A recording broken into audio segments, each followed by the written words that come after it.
When he is the absolute king of the school, he gets any girl he wants, they all think. He is the hottest, smartest guy around, but he has zero time for romance. Because of his secret night job, then some random girl he did not even know kicked a ball, sending her flying sneaker straight into his head. He returned it politely to be nice. But a strange, rotten scent on the shoe caught his attention, so he checked closer. He sniffed her neck. It totally freaked her out, not that he cared. He had to be sure, this girl is heavily cursed and going to die soon.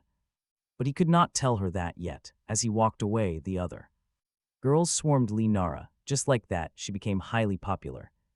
He secretly battles demons to protect people who have no idea what is actually happening.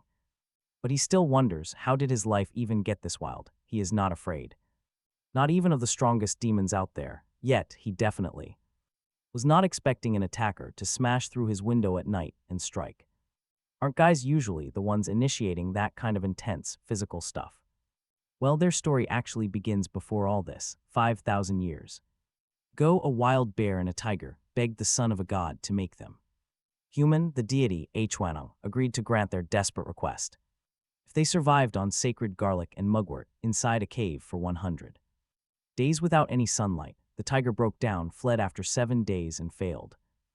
Bear persevered, keeping her faith, and at the end of the long trial she transformed into a human woman. From her union with the deity Hwanong, a son was born, Dangun, the legendary founder of ancient Korea. But there is a darker, forgotten side to this legend. When the bear and tiger went into the cave, other beasts heard the god's promise and grew jealous. An ambitious wild boar wanted to become human just so he could drink alcohol forever, but ran away on day 2. A vain fox quit after only 3. Most beasts could not survive a week. Those who failed to become human grew bitter, retreating into the shadows to deceive and hunt innocent humans, eating their livers to steal their humanity. One of these creatures, a malicious 7-tailed fox, took his hatred to a terrifying level and invaded a hunter's home. This old woman, who happened to be the grandmother, spotted the beast disguised as a human, holding her newborn granddaughter hostage. The monster wanted bloody vengeance for his slain wife. The tough grandmother did not flinch, warning him that if a single scratch appeared on the child, she would end him. She raised her bow and arrow, ready to put down the beast that had slaughtered so many innocent humans. The monster laughed, hiding behind the little infant as a shield and daring her to shoot, but the veteran hunter had 60 years of experience. She was deadly accurate. The arrow flew, passing straight through her granddaughter's body and striking the fox dead in the chest. The grandmother spat that mimicking a human did not make him one, and since he ate livers, his soul would dissolve to dust to pay for his crimes. In his dying moments, the fox refused to accept defeat and began draining the infant's life force. He screamed that she had killed his unborn child with his wife and cursed her to feel that exact same pain. With his last breath, though, an ancient spirit cursed her entire bloodline, decreeing that when her child turned 17, her death would be inevitable. The terrified hunter held her granddaughter close and saw 3 dark dots appear on her neck, the seal of the curse. 16 years pass quickly, and now we are in Seoul. The baby Lee Nara wakes up in her apartment. Today is her 17th birthday. Late for school, she rushes out, only to be surprised by her family with a small party. No time to celebrate, though. She quickly opens her gifts. Her uncle, a major fitness fanatic, gives her 10-kilogram weight. Her superstitious mother, however, hands her a protective voodoo necklace to repel the curse. Nara finds all of this pretty ridiculous. Still, her uncle is visibly stressed, fearing the worst. Her mother, on the other hand, dismisses the whole curse as old nonsense, and Nara agrees with her. Superstition belongs in the past. To her, the only scary curse would be failing a major school exam, just normal, everyday teenager worries. But she had no idea. Today was supposed to be her last day. At school, everything seems completely fine. The spring weather is beautiful, and laughing with her friends is a blast. Then, during a soccer game, Nara kicks that ball with so much power her shoe flies off, hitting a guy right in the head. He turns to return it. Instantly, everyone is stunned by his gorgeous looks. This is Jian Wu, a freshman, but he does not care about the shoe. His gaze locks directly onto the 3 dots on Nara's neck. He approaches her, leans in close, sniffs her neck. He murmurs that her scent feels familiar, leaving her completely frozen. The second Jian Wu turns to walk away, a crowd of smitten Girls follow him, whispering about how lucky Nara is to have his attention. Alone, Nara is left puzzled, wondering what kind of scent he smelled on her. Feeling highly distracted, she rests her hand against a nearby tree trunk. When she pulls back, a weird, slimy purple mark is left behind on the wood. Right then, a hidden countdown starts, only 4 hours left to live. Where she touched, a bizarre, dark entity begins to manifest on the bark. Later, back in class, Nara cannot help but observe Jianwoo. He is athletic, handsome, and has this magnetic vibe that pulls in everyone around him, even attracting older students who sneak over just to catch a glimpse. To her, he seems incredible, taking notes in class and reigning as the most popular boy in school, but looking a little closer, she notices something weird. In his notebook, instead of actual classwork, he writes incredibly silly things. He scribbles how much he loves sausages. Nara concludes he is actually extremely strange, and the quirks do not stop there. He often talks to himself, even having full debates about what to eat for lunch. When class ends, Jianwoo walks straight up to her. He says he finally figured out her scent. Annoyed, Nara asks why he is so obsessed with this ridiculous story. He reveals the scent is a fox's, and her mark is the fox's curse.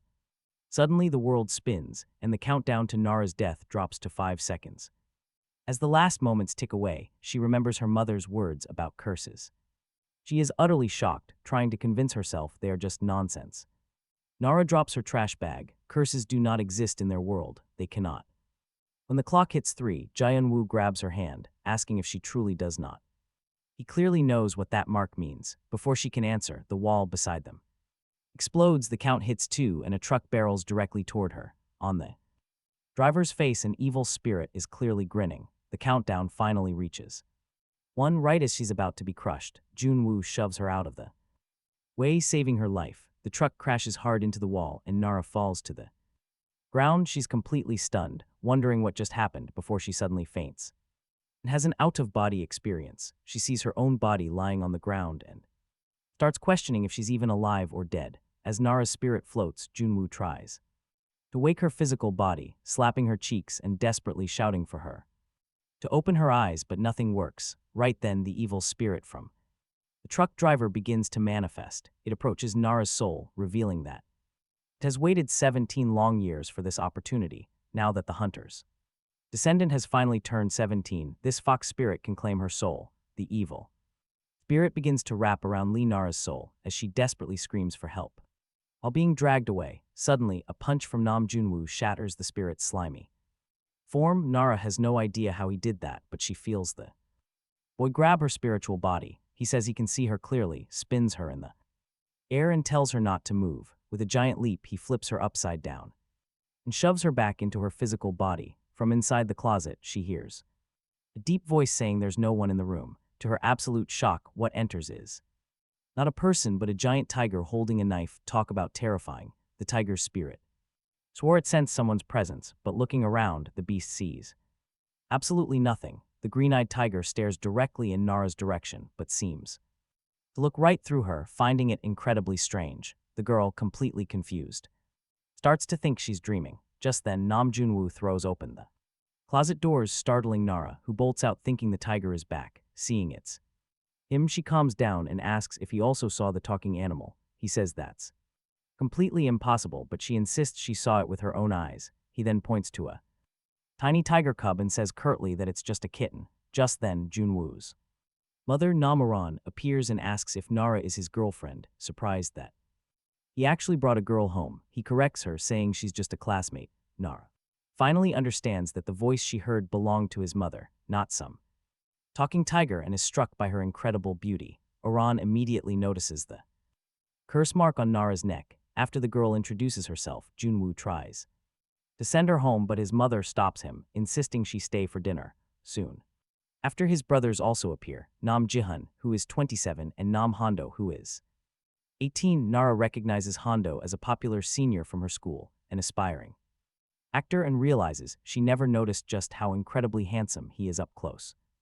Nara continues to watch Nam Hondo, thinking that with those looks he could easily be a major celebrity. A moment later, their mother, Nam Aran, calls everyone to the table, announcing that dinner is served. As soon as they sit down, Nara senses that the atmosphere is incredibly strange. Junwoo's mother won't stop staring at her while Nam Hondo, the middle brother, refuses to eat and just glares at the table with an angry expression. To make matters worse, Junwoo himself is completely silent, and even the family cat is eating with them at the.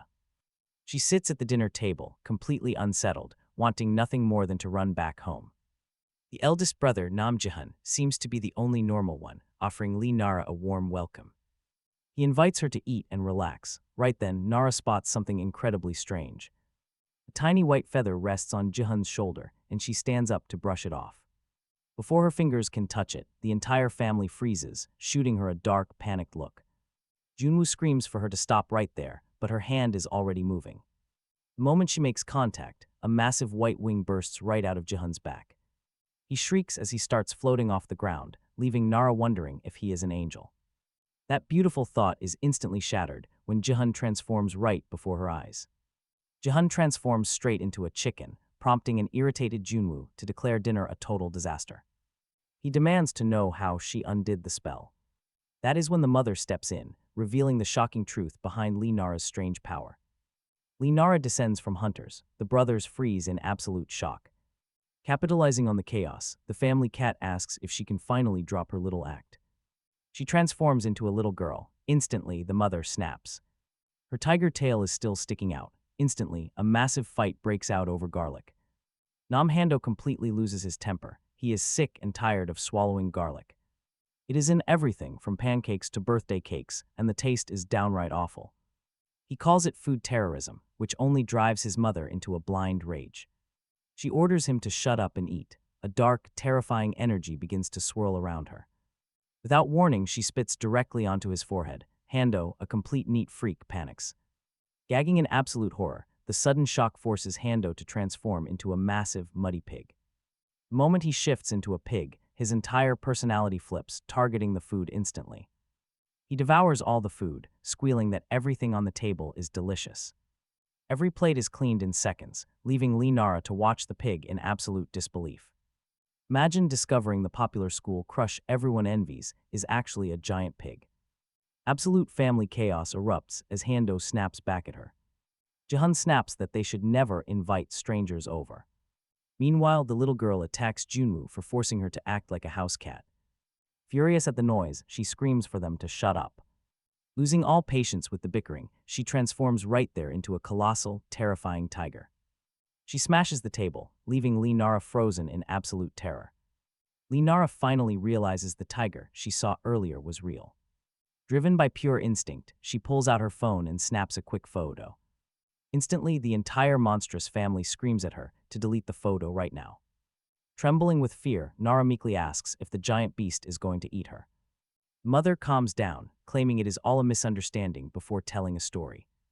She shares the ancient myth of Dangun, where a tiger and bear wanted to be human. They sat in a dark cave, but only the bear successfully changed. But the legend left out a major detail: other animals were in that cave too. Her own family is descended from those creatures who failed to earn their humanity. Junwoo grows nervous, asking why she is telling their family secret to classmates. Tuning out the bickering, Lee Nara slowly turns her gaze toward Junwoo instead. She asks the ultimate, terrifying question if he isn't human either. In response, a slow, incredibly wicked grin spreads right across Junwoo's face. The family watches in shock. Even the chicken grumbles that this is just embarrassing. The pig snorts that they are human. Regular beasts do not speak. Junwoo finally speaks up, confirming he is indeed human, but his mother cuts in. She interrupts with a chilling tone, claiming everything is just a matter of perspective. It depends on whether they are the monsters, or if Nara is actually the hunter. She places a heavy hand on Nara's shoulder, ending the talk with a menacing vibe. Junwoo's mother keeps speaking, suggesting another way to view their chance encounter. If they meet simply as two ordinary humans, it might just be fate. She asks the trembling girl which of these two paths she wants to take. Suddenly, the mother shifts back to human and points out the fox curse. She reveals a strange piece of paper with a crimson sigil drawn on it. She explains that Nara cheated death by somehow surviving that deadly spiritual curse. Because of this, her life from tomorrow onward will never be the same. Handing over the paper, she tells her to stick it on her door if needed. The sigil connects them. She says it is getting quite late. Nara takes the paper charm and quickly escapes the family's bizarre house. A scrap of paper connecting people, she doubts it. Suddenly, a creepy energy hits her. She wants absolutely nothing to do with this. She wants out. On impulse, she throws the protective charm to the dirt. Nara flees back home. Junwoo's brother asks if letting her leave was a mistake. Mother remains perfectly calm, telling them there is absolutely nothing to worry about. She reassuringly states that the terrified girl will definitely come back on her own. If she stays away, she will certainly die by the fox's hands. Nara runs until she collapses, gasping for air. But without her noticing, the thrown-away charm has mysteriously returned. It sits silently inside her backpack. Once home, her mother starts scolding her. Nara completely ignores the nagging, heading straight to her bedroom to collapse in exhaustion. Today was a literal nightmare, hit by a truck, nearly devoured by a wild fox spirit. And now she knows humans can turn into beasts. She prays it was all a dream. Morning comes, her mother screams at her to wake up, demanding to know if she is going to school. Seeing she is extremely late, Nara rushes outside without grabbing any breakfast. Her face is barely washed, her shoes barely thrown on, heels completely crushed down. It should have been a normal morning, but at the bus stop, something catches her eye. Sitting right on the shoulders of a guy on his phone is a horrifying creature. Nara freezes in total terror, especially when the thing actually looks her way. It glares right at her, aggressively asking what on earth she is staring at. Nara panics. She's seeing an actual, terrifying ghost in broad daylight. Realizing she is the only one who can see it, she desperately tries to look away. But the spirit screeches, warning her to stop looking at its man or it will rip her eyes out. Right then, she remembers the chilling warning from Junwoo's mother. Her tomorrow changed. Terrified, she just starts to run. But the entire city is packed with spirits. She can see ghosts everywhere. It is absolutely terrifying. Nara sprints all the way to school, hoping she lost them. She prays they did not follow, but the second she opens her classroom door, her heart completely stops. The entire room is packed with spirits sitting at every desk. Even up at the teacher's desk, they stare down, whispering and asking who she is. A classmate calls her name, leads Nara to sit. She is absolutely terrified. Nara quickly shuts the door. The familiar path she walked every day now leads straight to a nightmare. Her normal 17-year-old life has officially been completely shattered. She sits down for math class, but the spirits immediately swarm around her desk. They mock her for failing to solve the equations on the board. They hiss that she will never get into college, constantly whispering inside her head. The dead construction worker keeps chanting that he built this school before dying. Other spirits pressure her about her past accident and her failing grades. The ghostly crowd grows, and suspicion quickly rises among them. They ask why she is trembling so violently, realizing she might actually see them. Nara tries with everything she has to pretend she cannot see their terrifying faces. But tears stream down her face, instantly giving her away. That is when Nam Jae-woo suddenly stands up and walks over to her. He stops right in front of her desk. Instantly, every ghost falls silent. With a quick hand gesture, he uses some kind of magic to ward them off. He pushes the entities out of the classroom and shuts the door. Class ends. Right after class, Nara grabs his arm, begging him to talk. She points fearfully at a spirit lingering under a tree. Jae-woo calmly explains it is just the snack shop lady ghost, begging him to eat. He shoos her off, muttering that he only wants healthy food. Next, he introduces Mr. Kim, the worker who died during the school's construction, and Mr. Park, a guardian spirit who loved watching the kids read. He explains that another world exists right beside them. Ghosts are just like regular people, some are nice and some are absolute nightmares. But truly evil spirits do exist, just like the soul-stealing fox. He asks if she still has the powerful talisman his mother gave her earlier. He confesses he was shocked his mother would part with something so incredibly valuable. Nara freezes as she remembers throwing that paper in the trash. That cheap piece of paper was actually an incredibly powerful ward. So she lies, claiming the talisman is completely safe back at her house. Nam Jae-woo warns her that if she wants to live, she must stick it on her door. Too terrified to admit she threw his gift away, she heads back home. The comforting smell of dinner greets her, and she decides to shower first. But as she washes her face, a sinister voice echoes through the bathroom. It whispers about how delicious she smells. An evil spirit is inside. Irritated, she snaps at the ghost, assuming it is her annoying uncle. Soon her mother steps out to buy tofu, leaving her to watch the stove. Still absolutely furious, the girl storms directly toward her uncle's room. She complains loudly, yelling that he should have knocked before barging in. Her uncle, startled on his computer, looks completely confused and shuts it down. He scrambles, terrified she saw his screen, clueless about the bathroom incident. Walking up the stairs, the terrifying truth finally hits her, and it is not good. A massive, horrifying creature is crawling right up the steps. She instantly realizes that the monster was the one mimicking her uncle. Pure terror, Nari sprints to her bedroom and slams the door shut, remembering her friends' warnings about these malevolent spirits. Then, the phantom starts begging her to open up while the creature tries to claw through the wall, drawn by her human scent. The beast easily bypasses the protective charm her mother gave her, but her voodoo necklace suddenly pulses with light, preventing the entity from fully crossing over. Desperate and out of options, Neri grabs the heavy weights her uncle left behind, arranging them into a protective cross shape, which forces the specter to back off, but in her panic she knocks over the metal weights, giving the beast a clear opening to seize her by the throat and rip the soul straight from her body. She swings her heavy backpack with all her strength, and surprisingly, one lucky hit actually knocks the monster back.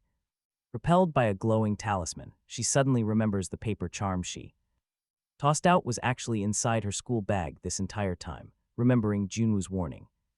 Nari tries to scramble up and stick the paper to her bedroom door, but she collapses to the floor, completely paralyzed. The entity is just too terrifying for her to move. Sheer desperation, she begins throwing stray pens at the creature, which obviously does absolutely nothing except make it furious. The monster roars, slamming her hard against the wall as it begins ripping her soul out once more. Just as she is about to fade, she notices the closet right beside her. With a final surge of strength, she refuses to die here and slaps the talisman onto the wood. Right there for a terrifying second, nothing happens, and the demon keeps creeping closer. But then, get ready for this, the paper flares and the closet door bursts open. An arm shoots out from the darkness, grabbing the spirit. Out steps her savior, Nam. Junwoo, looking completely unfazed, he pins the thrashing entity down, freezing it in place. While Nari desperately screams for help as her soul continues to slip away, suddenly, electric sparks crackle across Junwoo's hand, and he strikes the beast, tearing away a chunk of its form, forcing the entity to drop her. But the monster instantly regrows its hands into mutated, twisted claws and lunges forward to attack. Once more, Junwoo effortlessly slips past the blow, and in the middle of the chaos, asks if she finished her school homework. Talk about a casual fighter, she screams out, warning him of a sneak attack, but he's already steps ahead. He pivots, delivering a brutal electric punch that sends the spirit crashing straight to the floor. Without giving the demon a single second to recover, Junwoo stomps on it relentlessly. The beast rises, completely enraged, opening its massive jaw to swallow him whole. Unfazed, Junwoo charges his fist with lightning-fast energy and delivers the finishing blow, obliterating the threat once and for all. The spirit shrieks as its physical form melts away, releasing dozens of tiny lost souls. Junwoo explains that these are the innocent spirits consumed by the creature, which is known as an Ian Gwai. When an evil entity eats a human soul, it mutates. Junwoo then traps the beast's dark essence inside a glass container, sealing it shut with a talisman, guaranteeing it can never escape. With the threat cleared, he casually walks back into the closet, stating he is going home. Nari is totally bewildered, pointing to her front door. But when she blinks, he's vanished. She flings the wardrobe doors open to investigate, and suddenly stumbles right into his bedroom. Junwoo casually explains that the charm is called the Rabbit's Den, bridging two separate doors together. Right then, Jaehyunwoo's mother steps into the room, calmly asking how the hunt went. Nara breaks down, sobbing. The girl is paralyzed by pure, unfiltered terror. Mother explains the real issue is Nara herself, or rather, her soul. It smells like gourmet prey to specters, constantly drawing them straight to her. Endless hunger, these beastly monsters will devour absolutely everything in their path. Jaehyunwoo's mother explains that to spirits dwelling in darkness, her soul is basically prey they are fully allowed to consume. That is the true meaning behind the mark on her neck. Now, every single specter smelling that curse will hunt her down. Once the fox heals, she is back on the menu. Devastated, Nara desperately asks what she can do, but the answer is brutal. She is going to die, just like that. Her entire future completely vanishes. No college, no dating, no real life. The sheer dread of it completely paralyses her. Knowing her time is up right after turning 17, but hope is not lost. His mother reveals a single lifeline. Jian-woo will protect her. He looks miserable. The guy absolutely hates the idea, but ultimately agrees. Still, he demands to know why he must act as Lee Nara's bodyguard, and his mother points to the connection. It is the rabbit's den talisman, connecting their two bedrooms. Noticing his attitude, she suddenly shifts into a massive tiger to assert authority. This terrifying display actually gives Lee Nara a sudden, desperate glimmer of hope. She remembers how Jian-woo chased off the fox and even captured that other beast. With him on her side, she might actually survive. She starts thanking him profusely. But the mother quickly cuts her off. Absolutely nothing is free. Terribly shaken, Lee Nara quietly asks if they want her soul as payment. But the deal is entirely different. They want something physical in exchange. She must bring them an ancient relic of Dangun. It turns out Nara's grandmother was a legendary fox hunter who drew power from a special thunder ring. That artifact belonged to Dangun himself, and that is exactly what they want. Nara is completely lost, explaining that her grandmother died ages ago without a word. But Jian-woo's mother assures her that the legendary ring recognizes its true owner. Because of its mystical nature, it is bound to return to her very soon. Having no other option to stay alive, Lee Nara reluctantly accepts the pact. Back in her bedroom, she stares at an old family photo, questioning everything. Who was her grandmother anyway? Her mom always completely avoided the topic, only mentioning that the old woman spent half the year away from home. Now the pieces finally fit. She was out there hunting deadly foxes. As Nara wonders where that artifact is, she decides to get ready for bed. She stops, remembering the closet portal leading straight to Jian-woo's room. Instantly, she feels incredibly awkward about having absolutely zero privacy. The next morning, Nara gets a massive scare when Jian-woo casually strolls right out of her closet, demanding to borrow her Korean school homework right away. He grabs them and leaves, making her scream to stay out of her space. Meanwhile, back at his house, Jian-woo's mother closely studies their trapped spirit. Suddenly, a mysterious man named Pong Beek climbs right through her window. She immediately scolds him for ignoring the door, but he says she sounds too human. He reminds her that to a beast, a window is just a sign of respect. In good manners, Pong Beek warns her that their time is quickly running out. If she wants to become human, she has to purify this world much faster. More evil spirits need to be captured before the great god Dangun descends. They must pile up good deeds now, or remain cursed as beasts forever. Later in her quiet room, Lee Nara suddenly hears a screeching guitar riff. It is coming right from the closet. Annoyed, she slides the door open. There is Junwoo on his bed, playing guitar in nothing but his underwear. She tells him to shut it down since she is actually trying to sleep. He claims it is just rock and roll, but finally stops and shrugs. In the quiet, she whispers a silent thank you for his help earlier. Junwoo hears it clearly but stays quiet. That strange bond keeps them connected. The very next morning, the two of them start walking to school together. Of course, the other students instantly notice them and start whispering in corners. Rumors fly. Everyone assumes that Lee Nara and Junwoo are secretly a couple. And honestly, all that toxic teenage jealousy is basically a magnet for monsters. An angry evil spirit is drawn to the scene, glaring with rage. Pressured by classmates, Lee Nara quickly denies they have any sort of romance. Terrified of drawing more danger, but the ghost only grows madder. It creeps up close, screaming that she is a liar over and over again. With a piercing shriek, the specter drains away Lee Nara's life force. Junwoo feels the cold chill pass by, but cannot quite tell what happened. The hateful ghost glides toward the stairs, cursing the girl as wicked. Suddenly, a dark voice echoes from the shadows, offering some unexpected help. It is the cunning fox spirit. She promises to get rid of Nara. But instead of helping, the fox spirit opens her jaw and devours her. Absorbing the ghost, the beast swells up, dripping nasty black sludge everywhere. The giant monster climbs higher, but it still hungers for far more power. To grow stronger, it needs to feed. It spots another target nearby. A harmless lunchbox ghost is sitting quietly in a tree outside the window.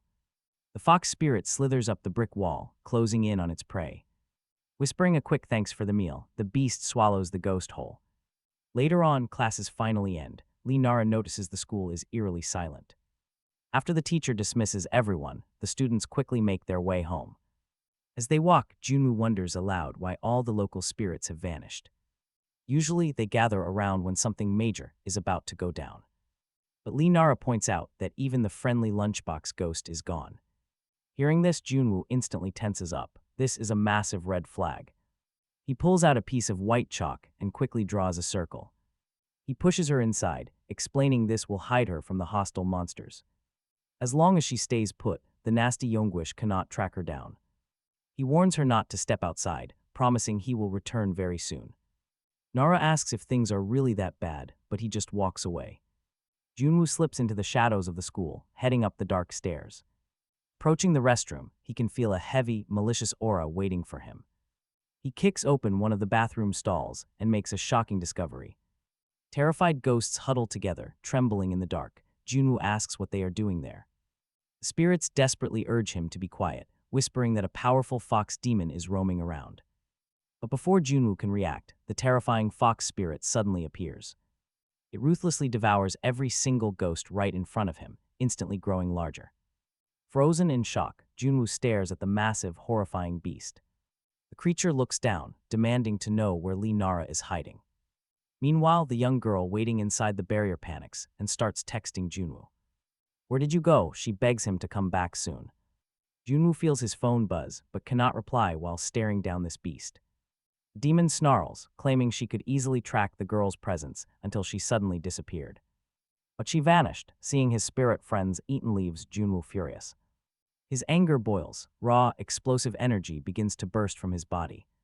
The fox snaps that he is getting in the way of her long-awaited revenge.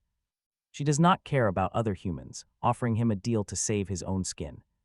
"Forget a deal," Junwoo answers with an incredibly powerful punch. Talk about a direct hit, that incredibly massive punch sends her flying backward. From inside her stomach, Mr. Park groans that the hit really hurt. That strange distraction costs him, leaving Junwoo completely open to a sudden counterattack. One of her massive tails whips forward, smashing him straight through a solid bathroom stall. The beast laughs, boasting that she swallowed those spirits too fast to digest them. Furious, Junwoo charges back into the fight, unleashing a brutal barrage of heavy punches. He buries brutal punches into her stomach, using his terrifying raw power. The sheer impact forces the monster to cough up the spirit of Mr. Park. The old ghost quickly thanks Junwoo before vanishing. The fox shrugs it off. She grumbles that old spirits taste terrible anyway. Junwoo realizes something is wrong. Even after consuming so many human souls, she remains completely in control of her sanity. The beast powers up to fight for real. Junwoo vows to keep swinging. He will free every single spirit. Lighting up his hands with energy, he suddenly spots a spirit rising from a toilet. Junwoo dodges just in time, realizing the creepy sight was only a clever illusion. The monster had disguised one of her tails as plumbing just to catch him off guard. "Watch your step," she warns. The floor suddenly sprouts sharp, deadly fangs. Junwoo leaps away just in time. Now the ceiling lights are trapped too. He kicks off the ceiling to dodge, escaping another snapping bathroom stall. It is clear those 9 tails are casting all of these terrifying illusions. He decides to ignore the fake surroundings and charges straight at the source. Junwoo drives a brutal knee, strike directly into the fox's open mouth. He follows up with a heavy overhead smash, pinning the demon to the floor. But as he prepares to finish it, a tail wraps tightly around his arm. Looking down, Junwoo is shocked to see his arm morphing into a beastly form. His limb swells with dark, terrifying energy. The fox spirit sneers at him. She asks why a monster like him goes to such lengths to save humans. She claims they will only react with sheer horror once they see his true self. Humans will look at him with pure disgust. The beast mocks his desire for affection. His desperate need for human warmth makes her sick. Junwoo simply stares back. It is none of her business. Unlike her, he doesn't eat humans. Shifting his arm, Jaehyun-woo charges his fist with heavy energy. He threatens her with a beating before they clash with pure rage. Jaehyun-woo drives a devastating punch straight into the fox monster's face. The impact is brutal. The shockwave echoes all the way to Lee. Nara down in the courtyard. Hearing it, she considers stepping outside. The safe chalk circle to see what happened. She hesitates. She just keeps texting. Jaehyun-woo is fighting a literal life or death war. Then a boy on a bicycle crashes right into her. It is Hando. He asks what she's doing there, but his bike tire slides over the chalk line, instantly breaking the protective circle. Exposed, watch this, the mark on Nara's neck begins to glow. At that exact second, the fox pinpoints her location. The monster abandons the bathroom, hunting down its prey, Jian-woo. Panics, the beast is heading straight for the defenseless girl. In seconds, the black sludge creature appears right in front of Nara. Its massive jaw splits open, ready to eat her alive. Nara shields her face in a desperate bid to survive. But the monster cannot reach her. Hando blocks the attack. Hando, the middle brother, has thrown up a magical barrier just in time. The fox glares down, realizing a magic circle is keeping it back. Disgusted by its hideous face, Hando conjures a bright spell. The blast pushes the spirit back. He brags that such ugliness cannot touch his own flawless beauty, releasing an untouchable, shimmering aura. Nara is just bewildered. Self-compliments shouldn't be this effective. The confused fox asks what kind of hunter he is. Then, Hando spots nasty drops of sludge splattered across his hand. He gags from sheer disgust, but get ready, because things get much worse. His hand rapidly begins transforming into a grotesque, fleshy pig hoof. Deeply ashamed, he hides it. Jian-woo runs up and asks his brother to guard Nara. The fox warns that she will still devour her. Hando ignores the threat, tossing Nara onto his bike and pedaling away. Nara frantically asks if they are just leaving Jian-woo behind, but Hando explains that if he fights, he will fully turn into a pig. He wants to avoid that disgrace, so he pedals even faster. The fox spirit chases them like a demon at high speed. The wild chase is so intense that Hando blames her for everything. Nara almost falls off, but he catches her by the tie. Suddenly, the fox bursts through a wall, lunging to swallow them. Sludge completely engulfs them, but right at that second, Jian-woo arrives. He delivers a devastating flying kick, knocking the beast away. Now Hando is covered in slime and is absolutely furious. He will turn into a pig in front of everyone. Absolute disaster. He is rapidly expanding right before their eyes, and the beast senses this is no ordinary human. As the monstrous change speeds up, the younger brother desperately tries to help. But Hando is already pedaling for dear life, while his entire body warps. He tears across the street, barely missing terrified pedestrians and swerving hard past a mother. He narrowly avoids her baby stroller, jerking the handlebars before launching off a massive overpass. They momentarily hang in the air, then they plunge down a dangerously steep ramp. With no way to stop, they crash headfirst into a towering pile of garbage. The dust settles, the change wraps up, and Hando emerges completely reborn. Now a massive, furious pig, he keeps pedaling while Nam Jian-woo slides down. He lands right in front of the fox, ready for action and oozing a terrifying energy. His older brother quickly yells out, warning him not to get too worked up. Jian-woo looks at the pig and asks how far he expects to run looking like that. He orders him to stand and fight, because their escape has officially ended. The fox springs forward to tear them apart, but the giant pig uses his immense bulk. He delivers a devastating kick straight to the beast's jaw, sending it crashing down. Jian-woo takes his chance, channeling raw spiritual power straight into his fist. He fires off an absolute monster of a punch, striking the demon head-on. The blast completely obliterates the evil spirit. Nara is left utterly speechless. But with its dying breath, the remaining shadow of the fox clings to the girl. It wraps around her and vanishes. Instantly, she collapses. The brothers scramble over to her. The giant pig immediately assumes she is dead. Nam tells him to relax. She only passed out because her soul drifted away. They stare in confusion, wondering where on earth her spirit could have fled to. They suspect the creature used its wicked trickery to conceal her soul nearby. Desperate, Nam starts smashing everything around him. He punches trees, he dents metal poles. He frantically hunts for her essence, completely ignoring the pain as his hands bled. Meanwhile, Nara's detached spirit floats aimlessly through a cold, endless void.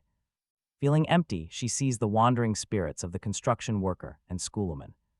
They desperately scream at her to run, but before she can even move a muscle, a filthy sludge-like tentacle shoots out, wrapping around her leg and dragging her down. Plunging deep into the dark abyss, she spots a sudden light and tumbles through. She falls into an ancient memory, witnessing a grieving man confessing his broken promise. He weeps over how heartless humans slaughtered his beloved wife and their newborn baby. Nara watches in silence. She is witnessing the birth of the demon's hatred. Suddenly, the memory shifts, dragging her into the hidden past of her own family. She sees her grandmother, who once consumed fox livers and brought a dark curse upon them. Yet the grandmother shielded her granddaughter, giving her own life. In that exact moment, everything clicks. Nara finally understands the truth. The creature's bitter grudge was the exact curse marked on her neck. It was there since the day she was born, as her mother's screaming voice echoes. She hears her mother shouting that she simply could not live like this anymore. The flashback shows her mother packing up and walking away with her as a baby. Her grandmother desperately pleaded with her, warning that the unlifted curse would kill the child. But her mother was entirely fed up with the superstition and yelled back. She swore to raise Lee Nara as a completely normal girl, far away from all this madness. But this memory is not Lee Nara's, it actually belongs to the fox. Right then, the evil spirit's dark sludge tentacles wrap around Lee Nara again. The beast explains it has lived inside her for 17 years, watching everything. It watched her grow up loved and realized its own child never had that chance. It only wanted its own child to have that exact same happy life. The real grudge was never about Lee Nara, it was about a stolen future. Chance to grow up, suddenly the scenery shifts and Nara's spirit is pulled away. She finds herself in an old memory, watching her grandmother in the past. Desperate, she screams at the top of her lungs, begging for her attention. Then the impossible happens. Her grandmother inside that old memory actually hears her. A voice calls out from the future. Nara screams that the fox has swallowed her, begging for help. Reacting in real time, her grandmother moves. She reaches out, miraculously grabbing her granddaughter's spirit hand. She tells her not to surrender to the pitch-black darkness, urging her to fight back with everything. In that instant, her fingers find a ring, the sacred relic of Dangun.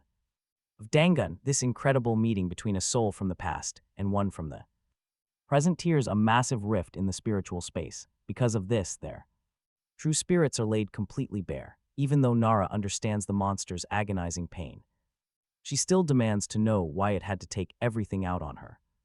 Channeling the relic's raw energy, she unleashes a strike that shatters the spirit. Immediately, her drifting soul starts slipping away into the void, but Nam Junwoo grabs her hand just in time, anchoring her spirit back to her physical body.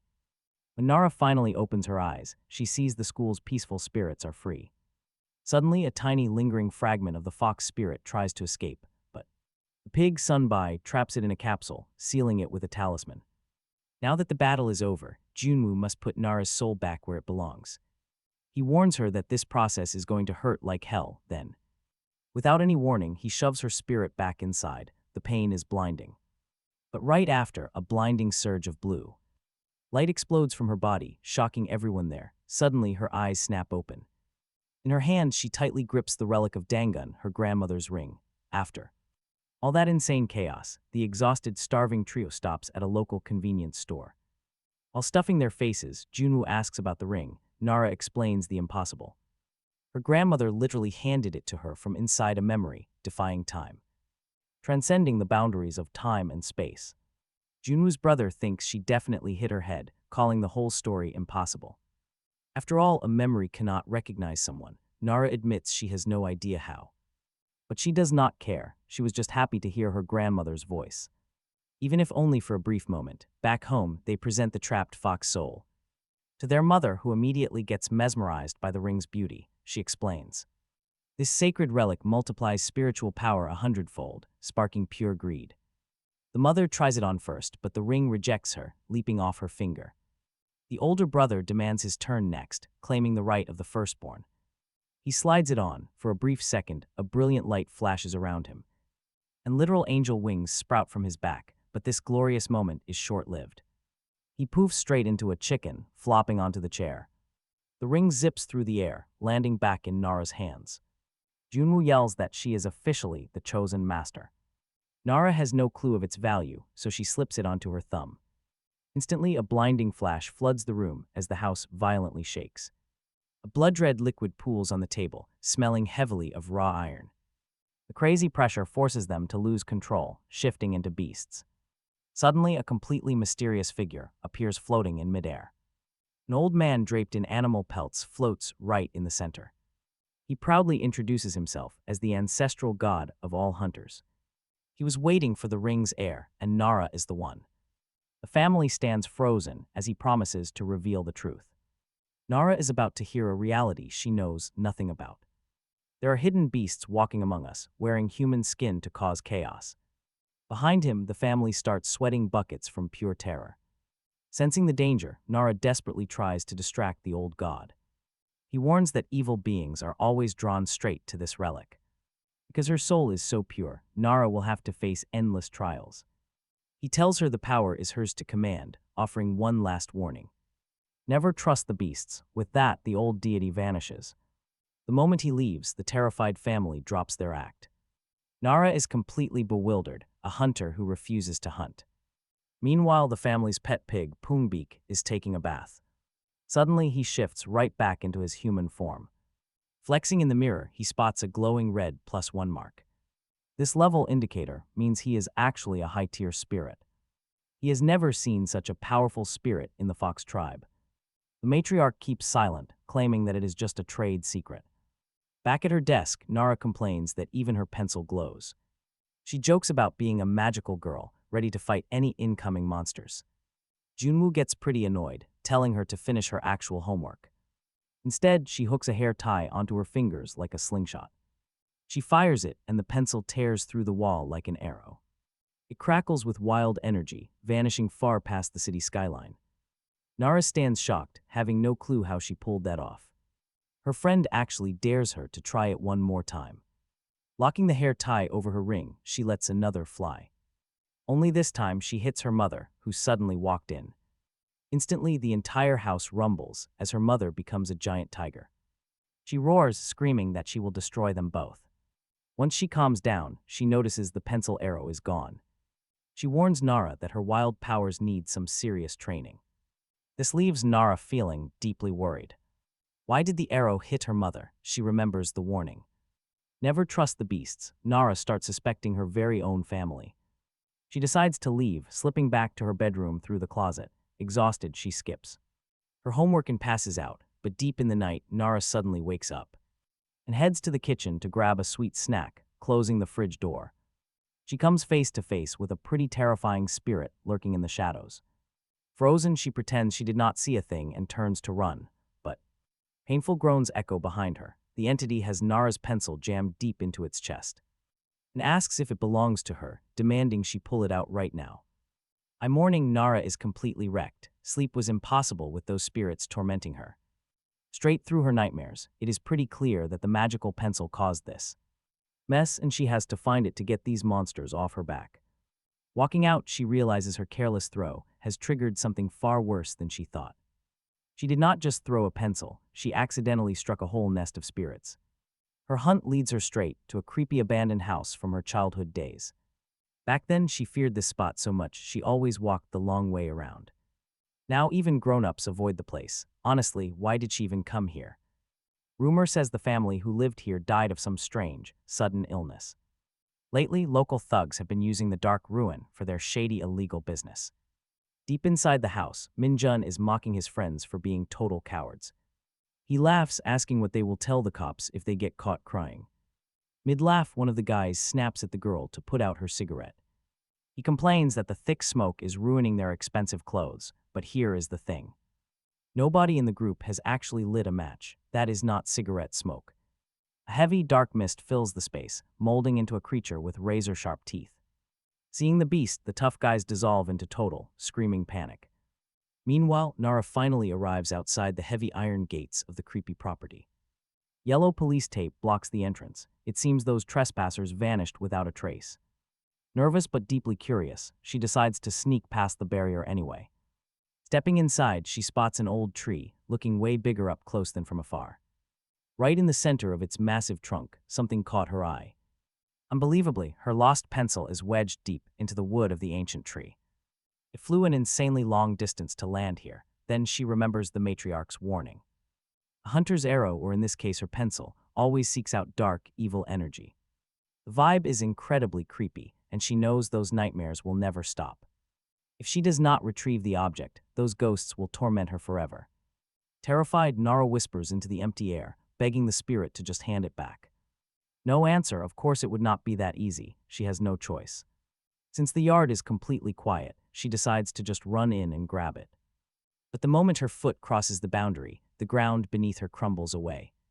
She drops down a massive sinkhole, tumbling headfirst into pitch black, freezing darkness. Slamming hard against the hood of an old car, she groans in pain. It is an abandoned underground garage. Blinded by the shadows, panic starts setting in. There has to be an exit somewhere, but the structure is absolutely massive. Her hands shake as she searches, unable to spot a single doorway out. Shining her phone flashlight around, she catches sight of something extremely bizarre. Enormous, gnarly tree roots are bursting out of the concrete walls, spreading everywhere. She scanned the dusty floor, spotting freshly lit candles. Someone had definitely been here recently. Then a sudden noise echoed through the dark. Her worst fear was real. She was not alone. Swinging her phone light around, the beam caught the 3 missing students. They stood with a crowd. Honestly, they looked like brainless zombies. Blank-eyed and twitching. Meanwhile, miles away, a man. Nam talked with the mother, deeply confused over the ongoing curse. They had caught the fox, yet the girl's curse still lingered. Nara's mother desperately wondered where the physical vessel holding the fox spirit could be hidden. Underground, Nara was looking right at it, a massive tree covered in ancient paper talismans stood surrounded by dozens of sealed spirit vessels. The jar sitting right in the center seemed to hold the fox spirit itself. No time to think, a glowing spirit materialized behind her while the mindless zombies closed in. Nara screamed at them to stay back, but they kept walking. As hands lunged to grab her, she dodged, shoved her phone away, and prepared for a fight. Suddenly, the mysterious spirit from her nightmares appeared, floating calmly above the chaos. He offered her a deal: pull the pencil out of the tree, and he would save her. The ghost pointed toward a heavy wooden beam she could use to escape. No hesitation, Nara scrambled up the wooden beam with everything she had. But the rabid pack below was too fast, snapping at her heels. Cold, dead hands clamped onto her leg, pulling her down with terrifying strength. Nara refused to go down, smashing her heel directly into a zombie's face. The creature stumbled back. Breaking free, she climbed higher, her mind racing. All this absolute madness, and get this, it is all over a stupid pencil. Spotting a faint light above, she lunged forward and hauled herself out. She collapsed at the base of the tree, gasping for air. Bruised but alive, she stared at the ancient pencil wedged deep in the trunk. Right as she reached for it, a missing woman clawed her way out of the dirt. She grabbed Nara's ankle, trying to yank her back down into the abyss. Nara clung to the bark, noticing the blonde girl was weeping desperately. Kicking her leg free and ignoring the bizarre tears, she grabbed the pencil. Tugging hard, she ripped it out. Thick black sludge oozed from the wood. The sharp tip had pierced a nasty, twitching insect-like spirit. This vile bug wriggled briefly before dissolving into a cloud of ash. The air cleared and she finally let her guard down, but then a massive foot. Bursting out of the trunk, a towering, horrifying beast stepped into the open. It roared in triumph, thanking her for freeing it after 70 long years of torment. The furious demon spat out the name of Pongbeak, swearing bloody revenge. Nara stared in sheer horror. She had just unleashed an absolute nightmare. The beast howled, detailing the decades it spent watching its lineage rot from within the tree. It had been completely powerless, forced to watch its family line crumble to dust. But high above, a mysterious man in a sharp suit watched in silence. The creature spotted him and growled for him to face his judgment. It was Pongbeak himself. He calmly warned the seal was meant to hold. Screaming, the beast charged, but Pongbeak vanished, reappearing directly above its head. He delivered a brutal, 2-footed dropkick, slamming the massive beast into the dirt. Pongbeak demands to know how the seal shattered. Nara quietly hides her pencil. She acts completely clueless. Seconds later, he commands the massive beast to retreat back inside the tree. Annoyed, the creature rises and throws a devastating punch. Straight at Pongbeak's chest, he barely staggers, completely unfazed by the impact. The ogre swings again, attempting to crush him with a brutal backhand, but Pongbeak stops the heavy blow effortlessly. Standing tall, he gives a cold warning. "Go back inside the tree now," he says, "and I might just spare your life." Yet the beast keeps swinging. Still, Pongbeak stands firm. Realizing physical attacks are useless, the blue monster unleashes a massive wave of blazing fire, but the ruthless fighter blocks the flames with a single arm. "Quit playing around," he mutters, just as Pongbeak prepares to strike back. The giant moves fast, it vanishes, then instantly reappears right next to the girl. He scoops her up, taking a massive leap away from the dangerous zone. The beast escapes with her through a dark door, slamming it shut behind them. Pungbeak bursts through a moment later, vowing to tear the creature apart. I will rip your limbs off, he growls, but after taking a step, he spots a tiny crab on the floor. Too late, it is a trap. A magical barrier flashes, instantly transporting him to a quiet, deserted beach.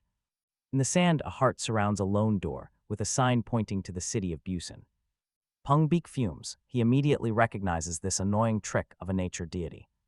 It is the exact same scheme that caught him 70 years ago, meanwhile, somewhere safe. The giant kindly asks if she is hungry. He stares closely at her face. She looks identical to a girl in an old photo, wearing the exact same clothes. Why are you here? He asks. She replies she only wanted her pencil back. That was no pencil, the creature explains. It was an ancient sealing arrow. Pulling it out broke my seal. Suddenly, a loud sound cuts them off. Her cell phone begins to ring. It is her good friend Junwoo calling. While the giant is distracted, she quickly runs over to answer the call. Help me, she tries to scream, but the beast is too fast. He snatches the phone from her hand and crushes it to pieces. Now that the house guardian is free, he says, you are safe here. Fear grips her. He clearly has no intention of letting her leave. Suddenly, the blonde woman from the basement appears. Fully awake now, she yells warnings. Do not trust him. She reveals that the massive giant locked everyone downstairs. He is no protector, she screams. He is a monster who eats humans. The giant denies it all, claiming Pungbeak is the true monster here. To silence her, he strikes the woman, who instantly collapses. Nara is left frozen in shock. Then, the other captive basement prisoners suddenly rush out, shouting for the young student to run for her life. Go through the window, she runs fast, while behind her the beast easily overpowers the men, throwing them hard against the brick walls. He begs her to stay, shouting that those captives are brainwashed. Pungbeak will instantly catch you if you leave, he desperately warns. She has no idea who to trust. She remembers Pungbeak's cold accusation. And the matriarch's words still echo. A hunter's arrow always pursues absolute evil. Putting the strange clues together, Nara realizes the man in the overcoat spoke the truth, so she bolts for the exit, frustrated by his failure to persuade her. The ogre blocks her path, slamming her hard against the wall, knocking her completely unconscious. In that silent moment, a neural connection snaps. It turns out her cap-wearing companion was just a clone controlled by Pungbeak, and the monster's devastating attack completely severed that link. Far away, the real Pungbeak senses the sudden break and quickly rushes to the scene. Meanwhile, the blue ogre decides to grab a snack before handling the villain. Still, it feels somewhat guilty for hurting Nara, believing it was to protect her.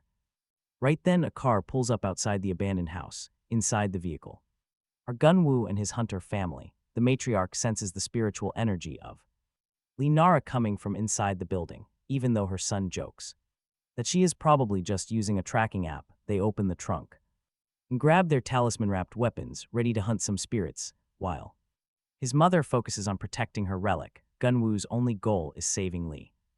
Nara leaping over the wall with incredible speed and agility. His mother points out that the garden tree looks highly unusual. Knocking on the front door gets no response, but opening it reveals a dark, bizarre space.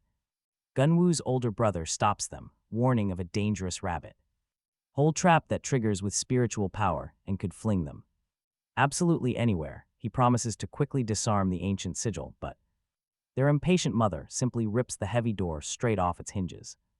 No time to waste, the hunters march inside, searching for Nara. Moments later, Gunwoo stumbles upon a terrifying sight: the missing blonde woman. And other captives are still alive, but literally fused directly into the walls of the house. Seeing these poor victims trapped like this is absolutely gut-wrenching. Sight and the mother immediately orders her eldest son to free them. He warns that unraveling such ancient magic will take some time, but immediately gets to work. Meanwhile, an impatient Gunwoo refuses to wait around and starts searching on his own, completely ignoring his family's warnings. Hearing a strange sound behind a door, he suspects Nara is inside. Peeking through a crack, he spots the massive blue ogre with its back turned, busy using the rabbit hole talisman to steal food from some market. Right then, his siblings catch up and quietly spot the creature too. It is a Dakibai, a legendary nature spirit. it instantly senses them. Too late, Gunwoo is already moving, charging ahead with his enchanted baseball bat. He cracks the monster over the skull and demands to know where Nara is, but the creature barely registers the strike, casually asking his identity. Gunwoo swings again, demanding Nara back, which only earns him an annoyed curse. Desperate to save Nara, Gunwoo drives a blow straight into the monster's gut, channeling powerful electricity into the bat for a massive shock. Yet even with this high-voltage strike, the beast does not even flinch. Suddenly, the blue monster retaliates, unleashing a rapid barrage of heavy punches. One connects, sending Gunwoo crashing hard into a wall. Bruised and beaten, he realizes this spirit was just trying to eat and is incredibly annoyed about being disturbed. Before he can strike Gunwoo, his mother steps in with a heavy slap. She hits him so hard, he literally goes flying across the room. He crashes hard, totally wrecked by a single blow. Mother demands to know where the sacred relic is, while the dazed demon groans. She orders Gunwoo and Hando to find Nara. She and her oldest son will handle the monster, but she suddenly changes her mind. She even tells her eldest son to step back so she can stretch her limbs. It has been far too long since she last had a real chance to fight. The spirit senses no magic and wonders how she knows Pungbik. He assumes she is just Pungbik's servant because of her power.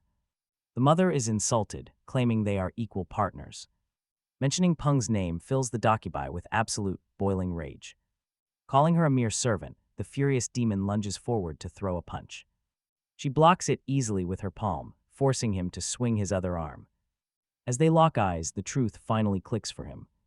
There is no magic here, just pure, raw physical power. He admits she is strong, but she just mocks him. She laughs, claiming she has not even touched half her real power. He snaps back that he is barely using a quarter of his as they bicker. Slowly but surely, her brute force begins to overwhelm him. She presses him down so hard, he starts sinking into the floor. She answers by smashing her heavy fist directly into his face. Meanwhile, Hando, Sunbai, and Gunwoo head upstairs to search for Nara. The upper floor is completely filthy, dusty, and falling apart. Gunwoo shouts Nara's name repeatedly until a faint response echoes. They kick a door open and find her tied up on the floor. But the weirdest part is that she is completely fast asleep. Seriously, how does anyone sleep through a literal demon raid? They give her a quick shake, and Gunwoo calls her name again. She finally blinks awake, so he unties her and asks if she is all right. He asks why she ignored her phone, but she just hugs him tightly. She confesses she was terrified and just needed a moment.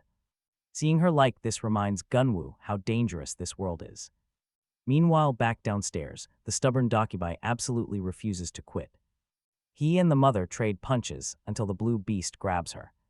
He slams her straight through the walls, wrecking everything.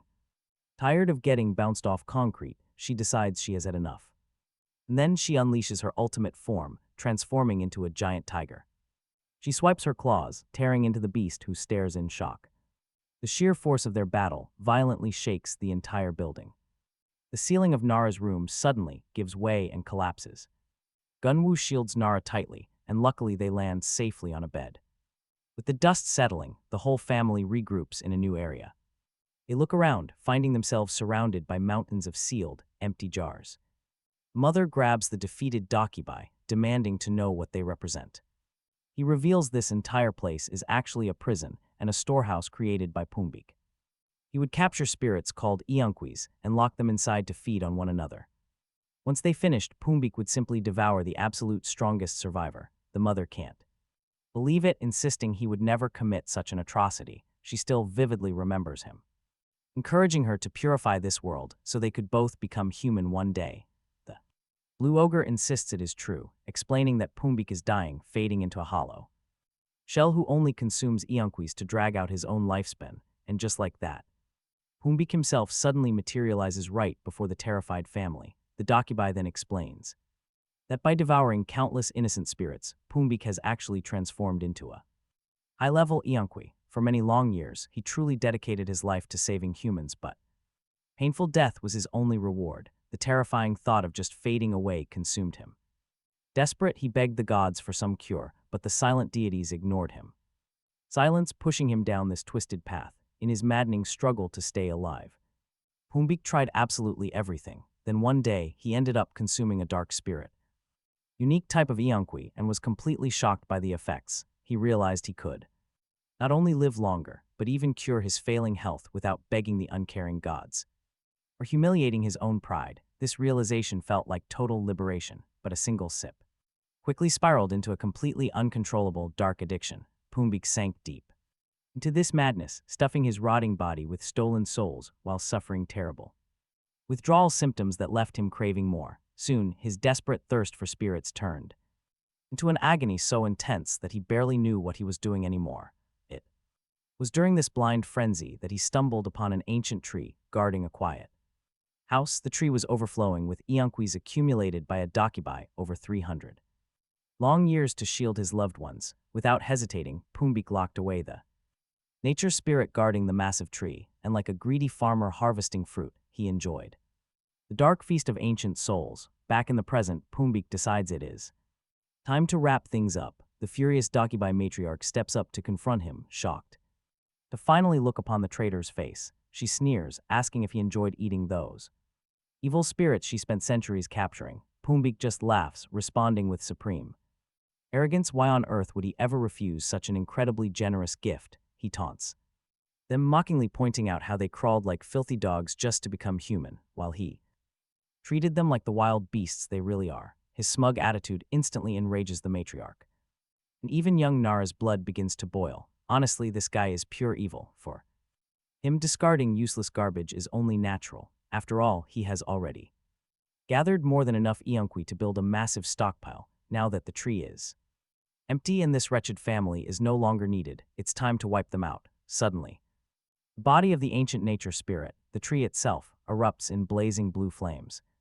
Within seconds, the entire estate is engulfed, trapping the terrified siblings deep inside. Pumbik sneers that they will burn slowly to ashes, turning to make his escape. But the eldest son reacts in a flash, binding the villain with heavy crimson chains before he can vanish. Seconds later, the desperate mother lunges forward to strike, but his body is so saturated with dark energy that he doesn't feel a thing.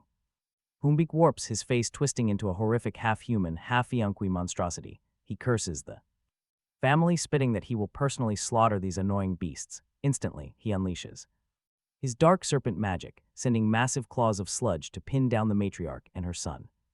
Trapped against the wall, just when hope dies, the dying nature spirit gathers its remaining strength.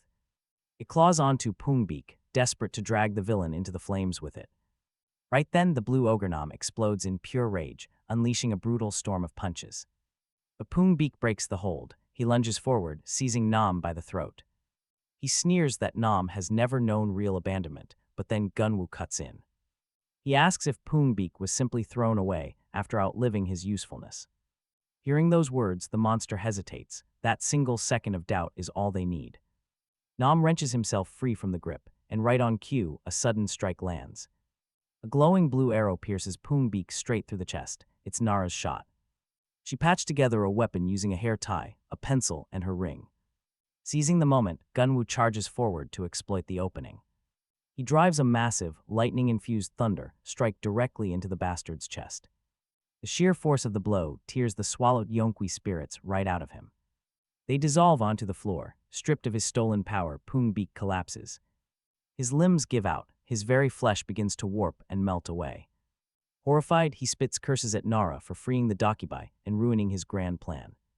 He screams that he will hunt her down, but the matriarch cuts him short. She coldly warns him there won't be a next time. Desperate, Pumbik reacts. He detonates a wave of black energy, bringing the entire building crashing down.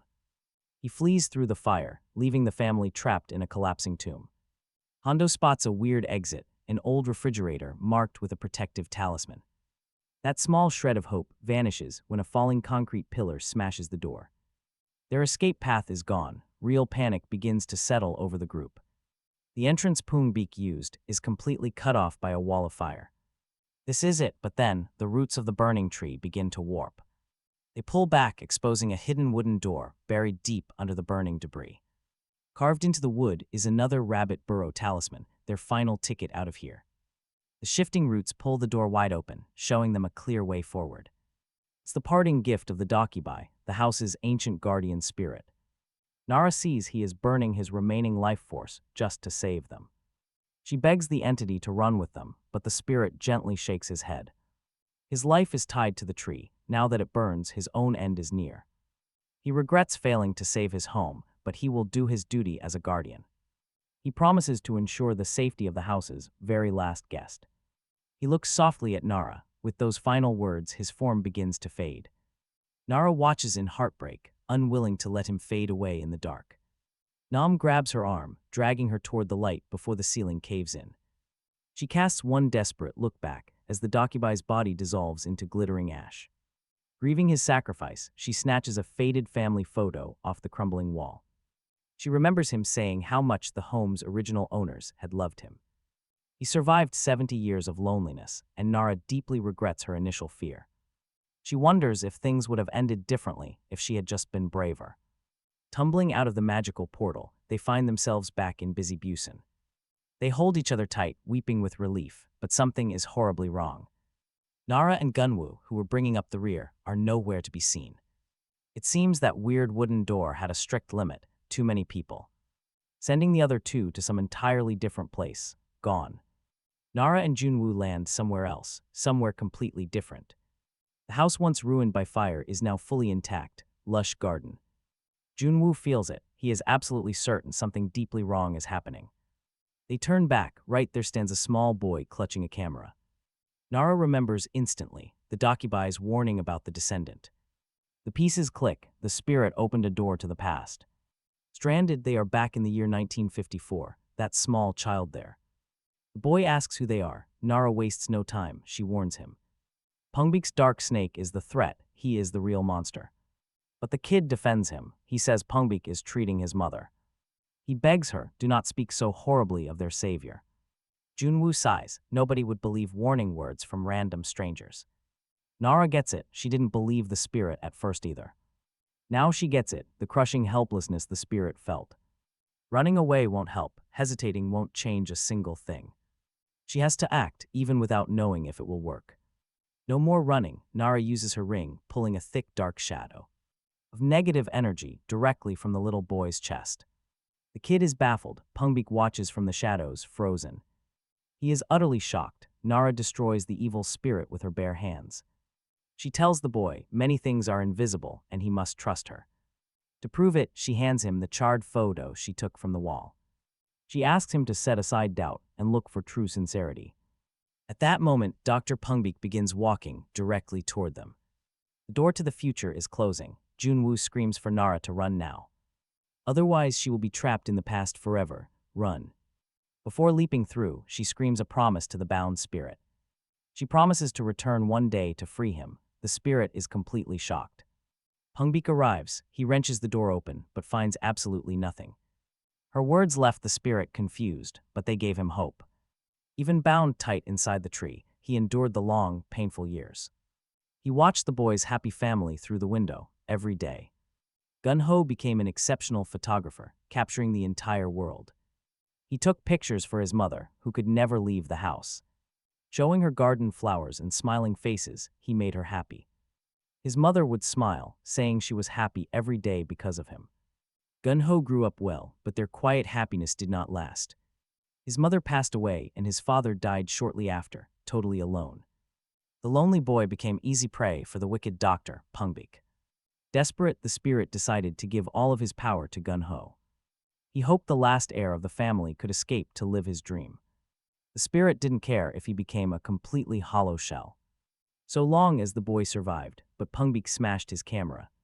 Soon after, Gun-ho vanished into thin air. A heavy silence immediately fell over the house, turning happy memories into a tomb. As time passed, the wooden structure rotted away, leaving the Dokubai entirely alone. He felt utterly useless for failing.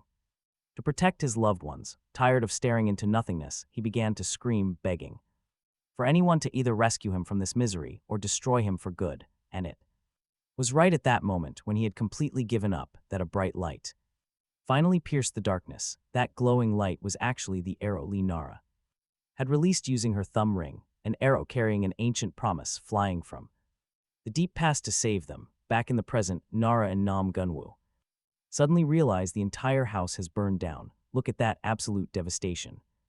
Safe path finally opens up, letting them escape. The ruined house they had just entered is now nothing but a pile of smoldering black ashes. The massive tree is also completely scorched. Amidst the debris, Gunwoo spots a faint spark of light, the last remnant of the Dakibai. The spirit is still alive, but his tiny form is incredibly weak. Nara feels relieved and quickly asks if he can hear her voice. Gunwoo warns her that the fading spirit likely won't recognize them and might vanish entirely. Desperate to help, she asks if there is any way to save him, but Gunwoo explains that it is impossible unless the burned tree miraculously comes back to life. Just then, the police arrive and bark warnings at them, saying it is way too dangerous for students to enter a burning building. An officer asks if they accidentally got trapped inside, and he adds that a witness saw someone sneaking in with a gas can. He asks if they saw anything, but both of them deny it. Oddly, a nearby neighbor is glad about the fire. What a heartless neighbor, they complain the house was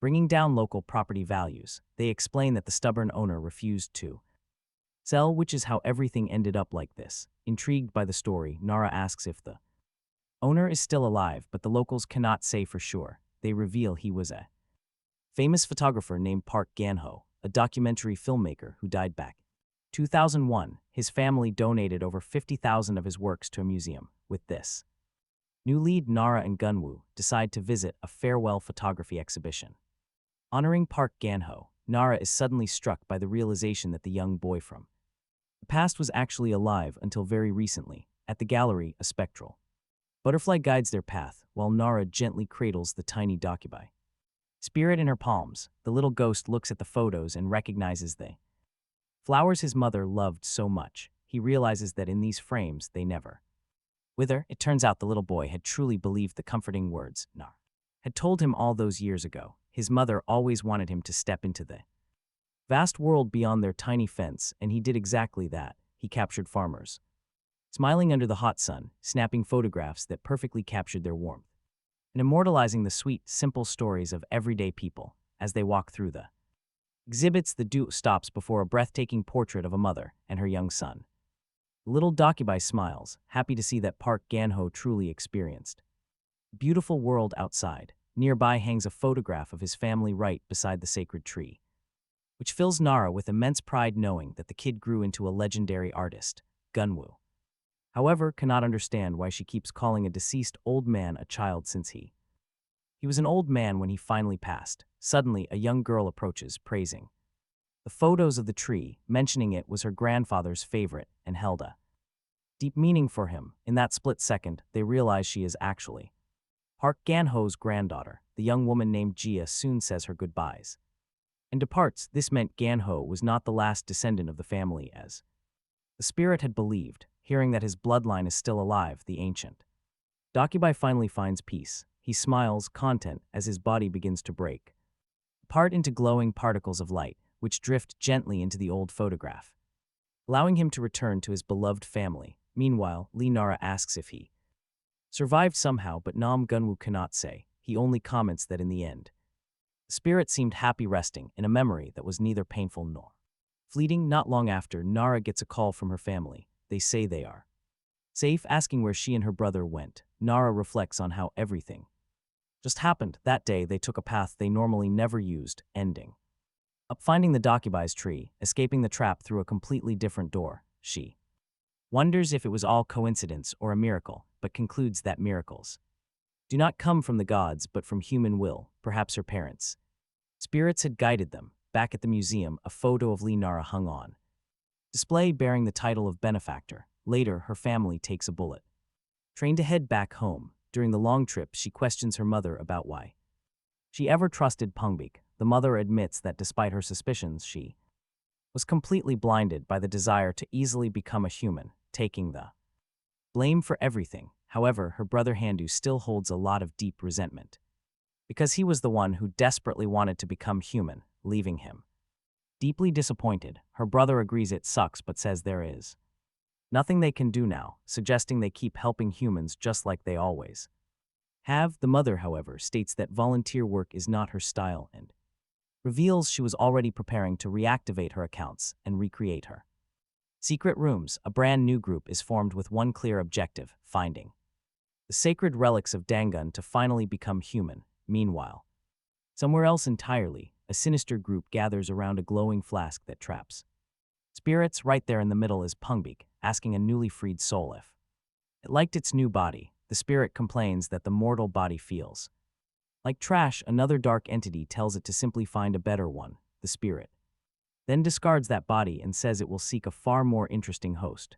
It reveals itself as the legendary nine-tailed fox, knowing that Pungbik would never free it for nothing. The fox asks what he wants in return. The villain says it is nothing much. He only wants the fox to do what it does best, sending all the evil spirits to devour humans and throw the world into absolute chaos. But he gives a direct order: do not touch the girl Linara. He wants her soul entirely for himself. The scene then takes us back to the past, where mist swirls and white flames flicker inside a crystal ball. A man could not understand the voice coming from it, but he knew it was a sacred relic of Dangun.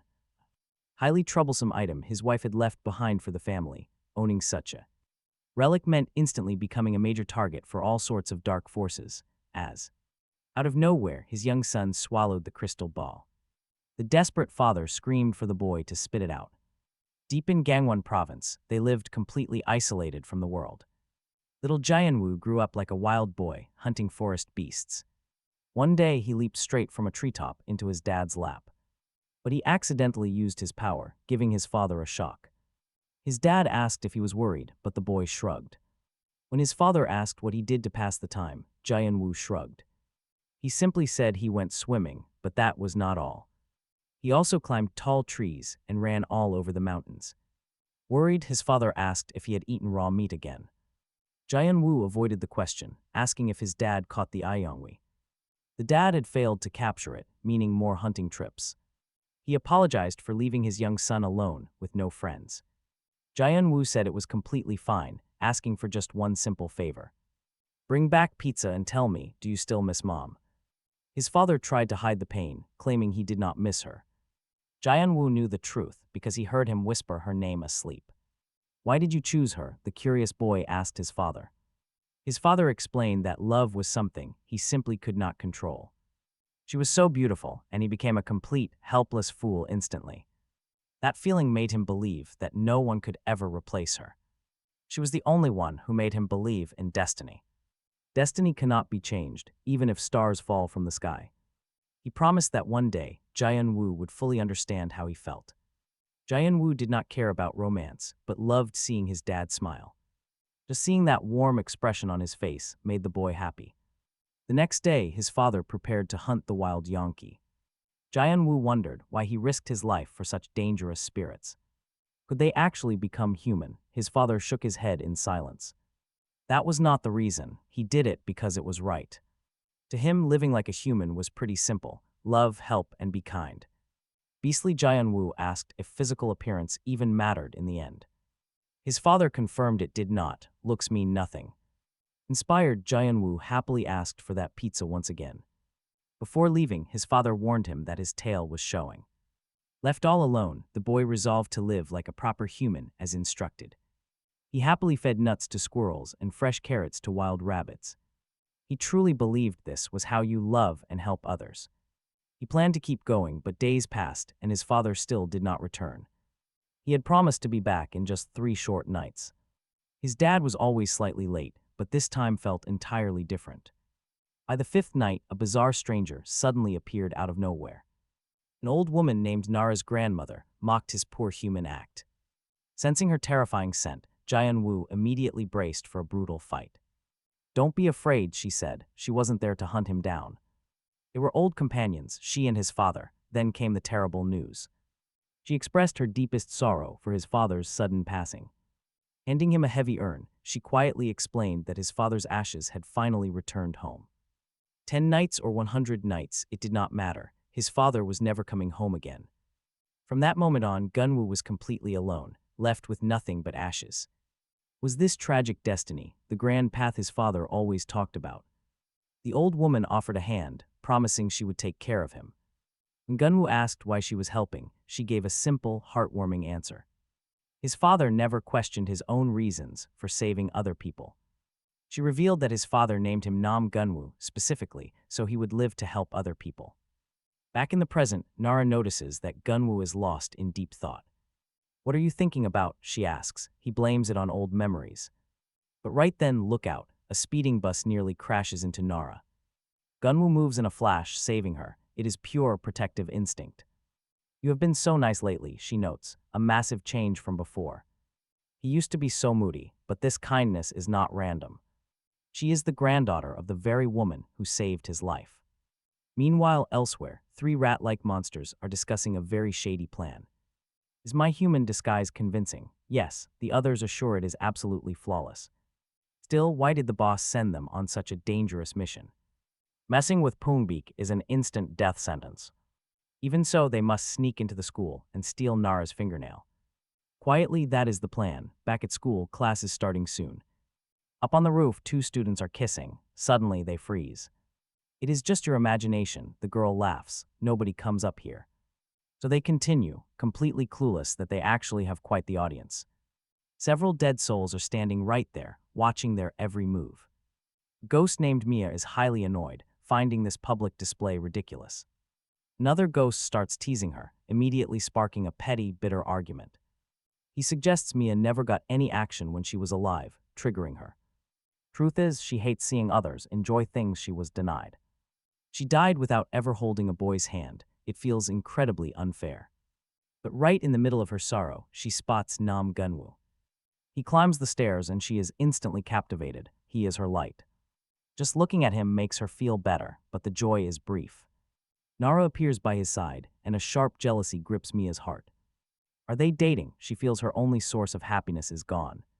Her life feels cruel and hopeless, and then it gets worse. Nara actually stops right next to Mia, asking if she is okay. This pure kindness only stings more, making Mia feel even more miserable. How can someone be so beautiful and perfect? Mia remembers something else. Nara rescued her from a fox attack once, making her envy grow stronger. "I am a horrible person," she thinks. "I do not deserve happiness." Her entire life has been pure pain. Her parents died in a car crash. She had to become the head of household, caring for her 5 younger siblings. She dropped out of school to look after them by day, working at a factory by night. On her rare days off, she still took odd jobs at a restaurant. She dedicated every single second of her life to her family, until one day her kind boss, kind young man, sent her home early, promising that he would finish her remaining work himself. He also gave her an early paycheck, praising her incredible work, making Mia think he was a wonderful person. He did not just pay her salary, but also gave her a generous bonus so she could buy something special for her younger siblings. She noticed the young boss also had something more to say, and for a moment, it felt as though a beautiful, sweet romance was finally beginning to bloom in her life. There were small moments of happiness she treasured forever, but just when she thought she could finally be happy, Mia died from extreme overwork, even after passing away. Her intense worry for her siblings was so great that she could not leave this world. As a spirit, she haunted them, mainly to make sure her youngest brother studied, following and nagging him day in and day out until she ended up stuck in his high school. Nara listened closely to this tragic, heartbreaking story, understanding that Mia's pure love for her brother kept her tied there. Furthermore, Mia quietly confessed that the single, only real joy in her difficult life was Jaeun-woo, and the crushing sadness of knowing they could never be together was absolutely massive. Unwilling to continue the conversation, she simply turned to leave. Nara desperately tried to stop her, begging her to at least stay to see her brother's milestone, but suddenly, a terrifying beast with a rat-like appearance lunged forward, violently pushing Nara down the stairs. In the fall, Mia's spirit tumbled right alongside her, and in the chaos, she slipped directly into the girl's body. At that exact second, Jaeun-woo appeared, reaching out his hand to help the girl. On the floor, for Mia's spirit, seeing the man she loved helping was a shock.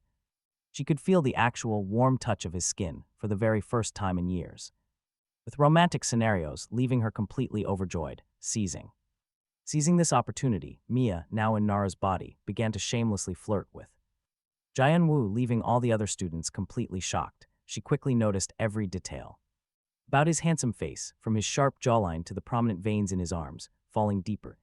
Jaeun-woo, however, felt extremely uncomfortable with the intense way she looked at him, calling her gaze too seductive. Without wasting time, she invited him straight to the rooftop, realizing it was the ultimate romantic meeting spot for school couples. The sudden invite left Jian-woo totally speechless. As simple shyness, prompting her to be much more aggressive. She playfully asked if he didn't like dates before boldly hugging him tightly from behind. This bold display shocked the entire room. Jian-woo was absolutely furious and highly embarrassed, shoving her away in complete confusion before he bolted right out of the room, leaving Mia standing there completely baffled by his sudden departure. She assumed guys liked bold moves in all her favorite romance webtoons. The lead male always fell for it, but reality was quite different. Nara's worried friends immediately approached, asking if she was feeling okay since she acted so. Strangely, Mia knew her time was short. As soon as the real Nara woke up, this possession would end. She absolutely had to win Jian-woo over today. Up on the roof, Gunwoo tried to process what just happened. He was mortified. His tail almost popped out. Why was Nara acting so incredibly close? He knew something was definitely off, but a part of him actually enjoyed it. He started hoping that maybe she really did have feelings for him. Meanwhile, the three rat men who attacked Nara gathered to complain. They could not even get near her because she was always with Gunwoo. Their boss ordered them not to touch Nara, but everyone else was fair game. So they decided on a quick and ruthless plan. To get to her, they would have to eliminate Nam Gunwoo first. Back home, Mia, still occupying Nara's body, collapsed on the bed, exhausted, even though she had not managed to make any real progress with him. She still had an amazing day. Yet she missed a massive opportunity. Before leaving Nara's body, she wanted to change. Opening the closet to swap clothes, she spotted a strange rabbit-shaped amulet. To her absolute shock, she discovered there was a secret room hidden right inside. Curious, she stepped through and ended up on the other side of the wall. Finding Nam Gunwoo sleeping peacefully in his own bed, how were their rooms connected? She wondered about his connection with Nara, realizing they lived together. Mia realized this was the ultimate opportunity handed to her. Without a second thought, she slipped into his room and climbed onto his bed. Seeing him so close made her freeze up, totally unsure of what to do next, but emotion took over. Determined, she crawled on top of him, planning to steal a kiss and run. However, Gunwoo was not asleep. He had sensed her presence and was only playing dead to see what she would do. The instant her face leaned in, he woke up, blocking her with his bare palm.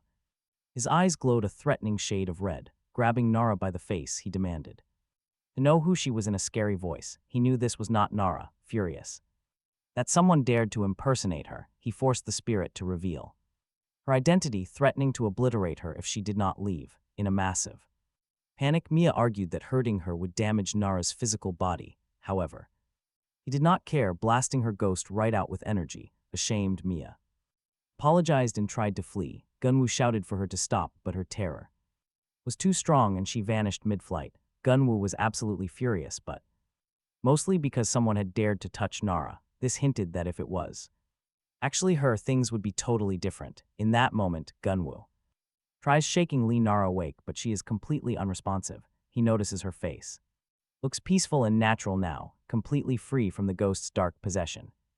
Meanwhile, floating in a safe astral plane, Nara feels incredibly cozy, as if she were touching soft, warm fur. Suddenly, she hears a distant voice calling the name Munkai. Her mind snaps back and she wakes up at home, remembering absolutely nothing about yesterday. Before long, she uncovers the terrifying truth that the ghost named Mia hijacked her body to flirt with Gunwoo, leaving her utterly devastated. Mia apologizes quickly, swearing she will never do it again.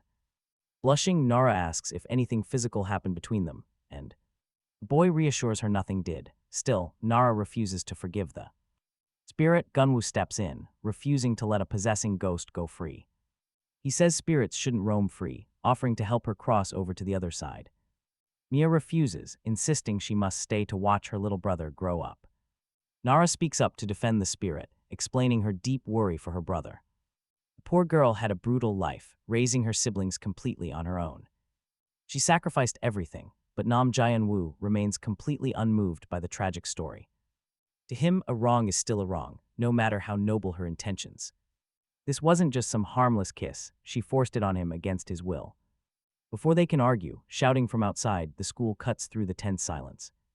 An elderly man is furiously lecturing a student right out in the yard.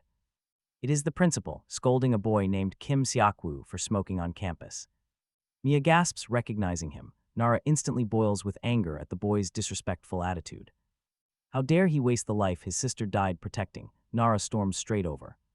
She slaps the cigarette right out of his hand, stunning everyone watching. Nara calls him a complete idiot, shouting that his sister never stopped worrying about him. Hearing mention of his dead sister, the boy's eyes swell with sudden emotion. But Mia quickly points at the balding principal to correct the massive misunderstanding. That old man is her actual little brother. Nara freezes in absolute mortification. She got it completely wrong. Mia's lingering worry was actually for the principal. Apparently, he never dresses warmly enough, and his hairline is receding terribly. Nearby, the principal murmurs that he still feels his sister's warm presence around him. Her voice gave him the strength to raise their family and build his life. A wave of quiet relief washes over them, seeing the boy grew up well. The tension melts away. Later, Jaehyun-woo finds Nara fast asleep in a chair. He debates carrying her to bed, but ends up just resting right beside her. He hesitates, his fingers hovering over her hand before he slowly pulls back. Nara mumbles the name Munchie in her sleep, shifting restlessly as dreams take over.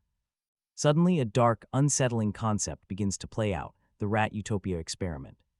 Scientists built a flawless paradise for rodents, but overcrowding soon twisted their minds. Their natural instincts turned ugly. The strongest took everything, leaving the weak completely isolated. Constant competition bred brutal violence, dragging their perfect miniature society into ruin.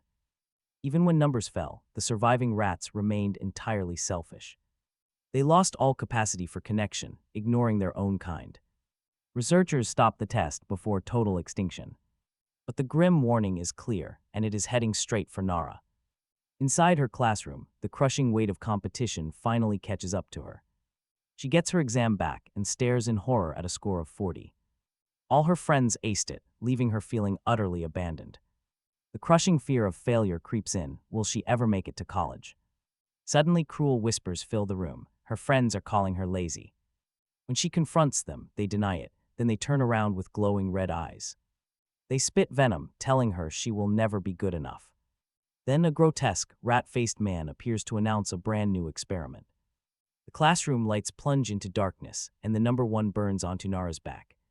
The blackboard flashes a terrifying warning: hide and seek with a serial killer. He stands there with number 2 on his back, lost in the dark. Meanwhile, Nara's 2 friends wearing numbers 3 and 4 expect a theme. Park, but looking out, they see a massive labyrinth of buildings. Spotting someone nearby, they decide to ask for directions, but to their absolute horror, the stranger is a hideous brute carrying an axe, with bulging, creepy eyes.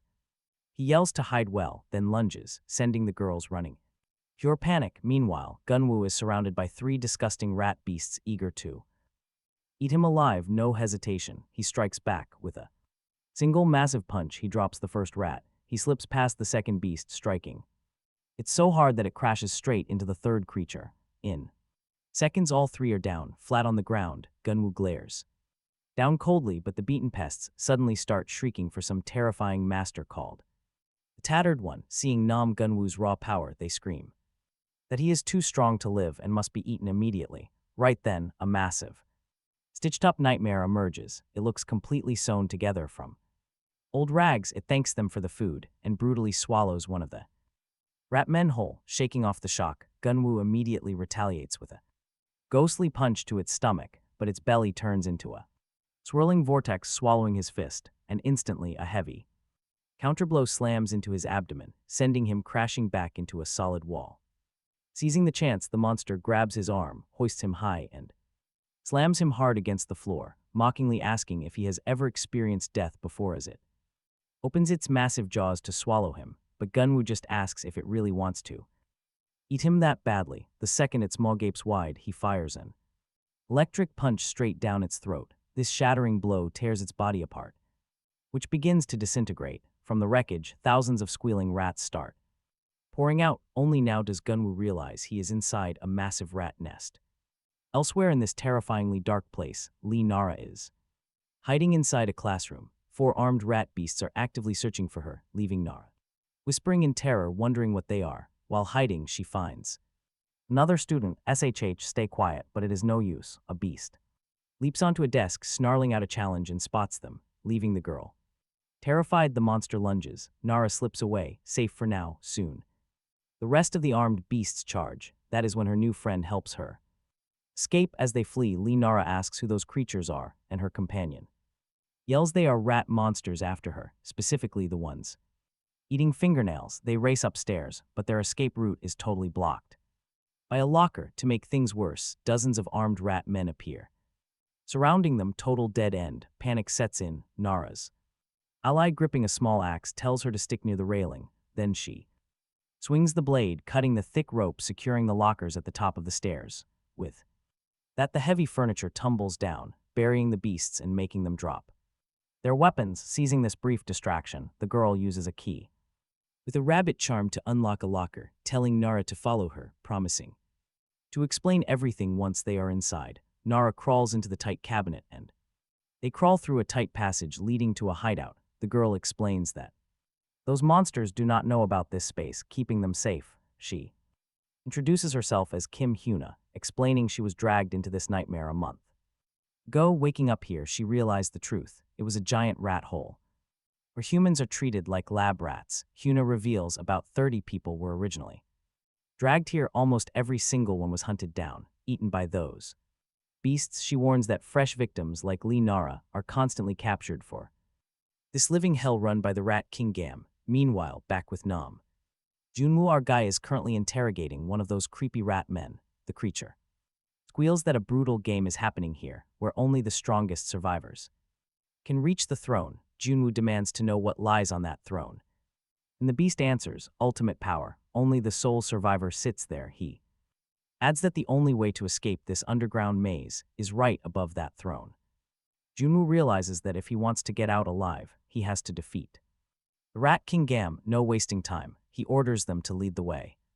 The monsters guide him through the pitch-black tunnels, revealing a strict hierarchy at work. Under Gam's rule, suddenly the big boss himself steps out from the shadows, mocking his own minions for being untrustworthy beasts who betray everyone. Junwoo instantly senses the heavy aura and knows this is the king. Gam proudly starts boasting about his supreme rule, but Junwoo cuts him off with a massive punch. Suddenly, rats burst right out of his cheek, crawling up Junwoo's arm, and honestly, this is pure nightmare fuel. The king laughs, saying the boy is far too weak and just another pathetic lab rat. When Junwoo asks why he is doing this, Gam admits he simply loves taking what belongs to others, which is why he grew curious about Nara's special power. Hearing her name, Junwoo struggles against the overwhelming swarm, desperate to know if she is really here. The king confirms her experiment has already started. Gam then looks down at the boy, wondering what kind of cruel fate suits him. Wanting to drag out his deepest darkness, the rats completely bury him, but the furious boy roars, "Get off me!" In that exact second, his energy explodes into a dark wave, forcing the rats back. Suddenly, his mind slips away, flashing back to the old house of his childhood. There, he stands face to face with his father, who warmly welcomes him home. Junwoo cries out that he missed him so much, but the warm smile vanishes. Coldly, he says that just like before, the boy is destined to be entirely alone. This illusion reminds him of why they hid in the isolated mountains, claiming his cursed presence always brings ruin to everyone around him, recalling the helpless old woman who was brutally killed right in front of his eyes. Complete helplessness, while Junwoo is trapped. Nara and Kim Hyuna are currently hiding out inside a dim bathroom. They notice a heavy silence in the air, wondering if it is safe to escape. But knowing those beasts are bloodthirsty killers keeps them frozen. Suddenly, a stall door creaks open. Pure panic, they hold their breath as someone enters the next stall. Spotting a pair of feet, they consider calling out, hoping it is a human. Instead, looking through the door crack, a grotesque rat man peers in and asks if anyone is hiding there. A blood-curdling scream echoes. Chaos erupts.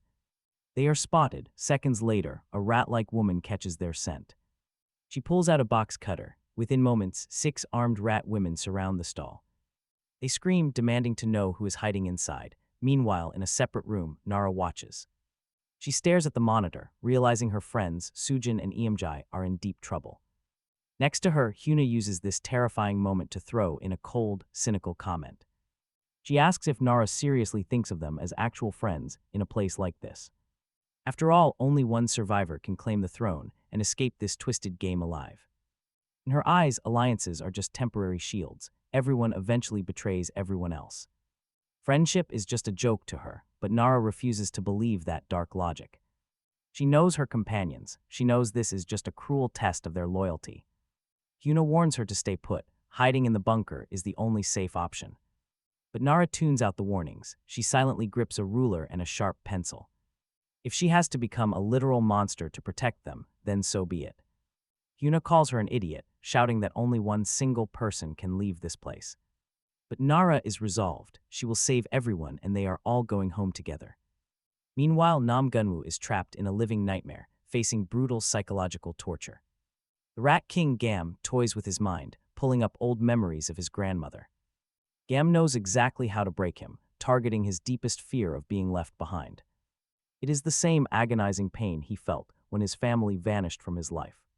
The king calls him a selfish coward, pretending to be nice just to avoid loneliness. Gunwoo screams out in denial, desperately trying to shut out the voice.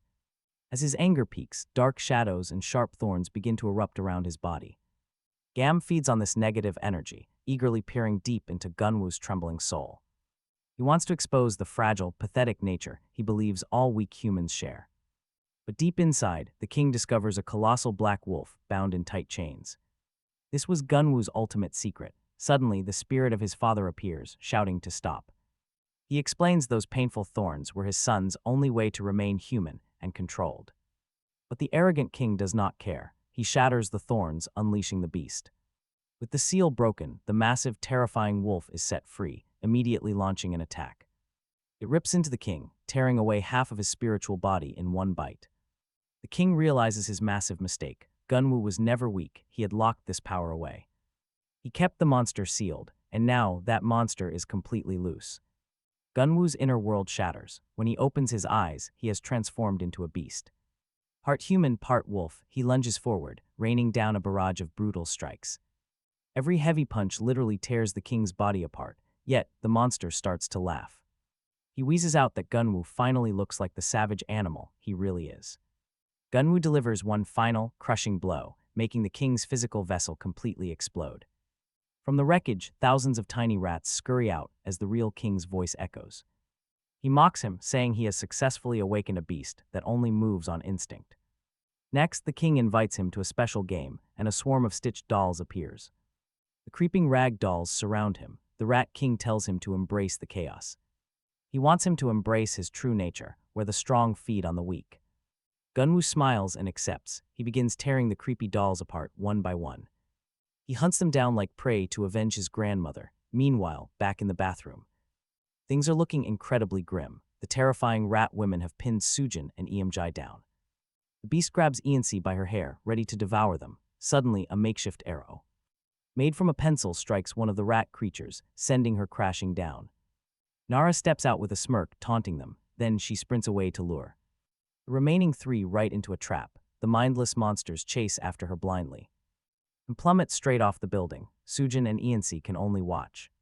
In absolute awe, Nara wraps her arms around them, incredibly relieved they are safe. One friend stares at Nara, deeply moved by how she risked her life. The moment triggers a dark memory from their school days. She remembers when they saw Hyuna, the girl standing with them now, about to jump off the school roof. Instead of saving her, they just filmed it on their phones. Their bond was pretty fake back then. Now, Nara explains the only way out is the top floor, but Hyuna remains highly suspicious of everyone, convinced they will eventually stab each other in the back to claim that damn throne. She even thinks about returning to her hiding spot just to stay safe.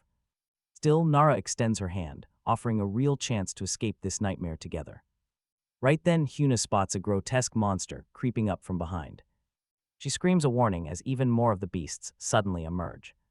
They charge forward to tear the girls apart, but in a split second, a dark shadow tears the first beast in half. It is the wolfman. With crazy speed, he shreds the rest with his claws and lightning.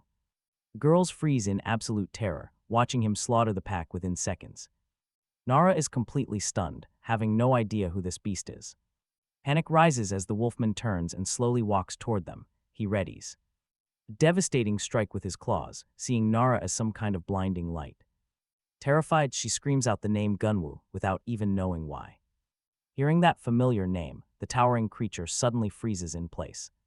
He pulls back his claws and gently hugs her like an old memory just clicked. Watching from the shadows, the Rat King is furious at this development. He expected the beast to rip her apart, and honestly, it looks like he might. Gunwoo starts trembling violently as they hold each other. His eyes turn blood red, and his sharp claws sink deep into Nara's back. She screams in agony. Watching this, Hyuna regrets following Nara, realizing he is a mindless beast. Nara desperately begs Nam Gunwoo to snap out of it. Hearing her voice through his blind rage, his eyes seem to clear up. He gently lets go of the girl, pushing her back toward her friends. Staring at Nara's blood on his claws, Gunwoo is paralyzed with regret. His world fades to black. Only her glowing blue form remains. He cannot bear to be left alone again. When the girls scramble up the stairwell, he follows closely. Hyuna yells at the beast to keep back, but the others notice he is no longer hostile. He just looks deeply sad. They keep climbing, but soon hit a blockade of rat monsters on the stairs. They brace for a fight. But before Nara can draw her bow, Nam Gunwoo charges past them. Unleashing his fury, he tears through the enemies, absolutely decimating them. Baffled by this sudden ally, Hyuna decides not to overthink it and leads the way. The group seizes the chance to climb. Up above, the Rat King watches, finding the wolf amusing. He views him like a shiny new toy, but one he fully intends to crush later. Finally, they hit the rooftop. The only way out is climbing toward that high throne. This is the seat of absolute power. Right then, a classmate recognizes Hyuna. He introduces himself as number 18, telling Nara this is his third desperate attempt. He offers help, then things halt. Junwoo glares with pure hatred. The kid bolts. Right then, the Rat King manifests before the crowd to announce the final test. The rules are simple. The very first person to sit on that throne wins it all. Total victory. He boasts that hard work never betrays, and the champion takes absolutely everything. The signal fires. Nam Junwoo, now in full wolf form, starts his relentless ascent. As he charges, the other players notice something crucial. He draws the entire rat horde, giving them the perfect distraction to climb up. They start climbing fast, but the rat men are ready to feast. The monsters swarm. Junwoo stands alone. Using blinding speed and crackling lightning, he shreds through dozens of beasts. A path opens. The stunned players seize their chance to scramble up. Hyuna and her 3 companions use this brief opening to make their move. They climb frantically, desperate for home. But the stakes are lethal. In the panic, 2 rats grab a struggling climber. They tear him apart instantly. Just like that, his journey comes to a bloody end. He is gone instantly. 2 friends brace themselves, getting ready for a brutal life or death struggle. One yells that he will cover the right, while the other takes the left. But panic strikes. One guy shoves his friend forward. Talk about a terrible friend. He sacrifices him just to save his own skin. The dying boy screams in absolute fury, cursing the traitor wearing the red cap. Now alone, the boy in the cap trembles. His mind flashes back to a simple motorcycle parked with keys in the ignition. He should have just walked away from it. Instead, he took the joyride. That adrenaline is his last clear memory. Then a sudden blackout. He must have crashed and woken up in this nightmare. While his betrayed friend is ripped to shreds below, the boy keeps climbing. He cries for his parents. Suddenly, a massive axe flies through the air, cutting his cries short forever. Kim Hyuna and Lee Nara watch in absolute horror as the boy falls. Up above, a bald giant catches the axe. He bellows for them to stay down unless they want a quick death. But 2 desperate players refuse to back down, shouting threats back at him. The giant simply laughs, gesturing for them to come and get some. Blinded by rage, one charges up anyway. Honestly, you can't blame her. Lee Nara realizes everyone has completely lost it. She had hoped teamwork could save them, but that dream quickly shatters. The massive giant cuts the charging boy down with one brutal swing. Working together is clearly no longer an option. Kim Hyuna recognizes the exact pattern, muttering that this is why she never wanted this cursed throne. People always warp under pressure, and a lunatic like this bald guy always crawls out. She knows even the most logical minds snap when they are pushed too far. This place is a living nightmare, driving everyone insane. The bald man sneers. Asking if anyone else is brave enough to step up, the others back away, terrified. He mocks their fear, telling them to just stay quiet while he claims victory. Once he escapes this game, he promises to hunt down everyone who crossed him. They are all going to pay for turning him in to the cops. But right then a massive, silent shadow looms behind him. It is Jian-woo. With one devastating punch, he sends the loudmouth flying across the room. The sheer force leaves the crowd speechless. Jian-woo barely even put effort into it. But to them, he looks like an absolute monster. They stare in pure terror. At this moment, the fox's old warning echoes in his mind: humans only. Feel disgust and horror when they see his beastly side, but Lee Nara is different. Her soul shines bright and warm to him. She recognizes his face instantly, and no matter how terrifying he looks, she still calls out his human name. The wild wolf inside him screams to hunt down the remaining rat men. But Jian-woo begs his inner beast to let him keep control for now. He wants to use this power to protect, just like his father taught him. Underneath the fur, he is still himself. He shifts back to a human. Looking back at the survivors, he softly tells them to hang on just a bit longer. As Lee Nara stands guard over her friends, Jian-woo marches forward alone. He is going straight for the mastermind, the Rat King himself, Gam. The twisted game master mockingly congratulates Jian-woo for taking the top spot, advising him to just take his crown and run, but Jian-woo does not care. The rules mean nothing to him. His only target is this sadistic king, the one who trapped and slaughtered innocent people for a sick game. He vows that Gam's cruel entertainment ends today, but the Rat King only laughs, claiming this arena is simply a mirror of the brutal, hate-filled human world outside. In their world, you either kill or get killed. He reveals his origins. Born during the war and nourished by the raw malice of dying soldiers, now he feasts on the souls of the losers who perish here. Nothing tastes sweeter to him than a soul corrupted by pure hatred. Hearing this, Jian-woo calls him a vile demon and orders him to fight. The beast just sneers. Humans are the real monsters, always destroying each other. He summons a swarm of rats. But Jian-woo is ready. He is not falling for the same trick twice, and unleashes a shocking electric punch that obliterates the entire wave. He instantly follows up with a heavy kick straight to Gam's smug face, sending a devastating thunder strike right into the villain's chest. Jian-woo keeps punching, slamming his fists until Gam's flesh starts turning to goo. Enraged, the Rat King declares that playtime is officially over, unveiling his real nightmare. He mutates into a colossal, bubbling beast of dark sludge with a hideous face. Gam roars that human hypocrisy is what turned him into this freak. He mocks them for hiding their inner ugliness behind fake goodness. Then, he lashes out with his giant, slimy tentacles, landing a devastating direct hit right on Jionu. Lee Nara watches in horror, terrified that Jionu is fighting completely alone. But she is suddenly distracted when she spots a vicious rat man creeping up, poised to brutally execute another helpless player, and she instantly leaps in to save the young student's life, firing one of her sharp, pencil-shaped spectral arrows. The boy tries to thank her, but Kim Hyuna snaps that there is absolutely no time to worry about other rivals who are already far ahead. Nara instantly replies that she simply cannot stand by and watch another human get slaughtered. Just then, another classmate intercepts a surprise attack aimed right at Hyuna's blind spot. Nara immediately warns her to stay alert. Honestly, Hyuna never wanted this highly dangerous climb, knowing this terrifying place is a deeper hell than the actual game. Yet hearing Hyuna admit her fear somehow gives Nara the quiet courage to keep fighting by her side. But suddenly, a student climbs to the top of the structure, claiming the throne and declaring himself the winner.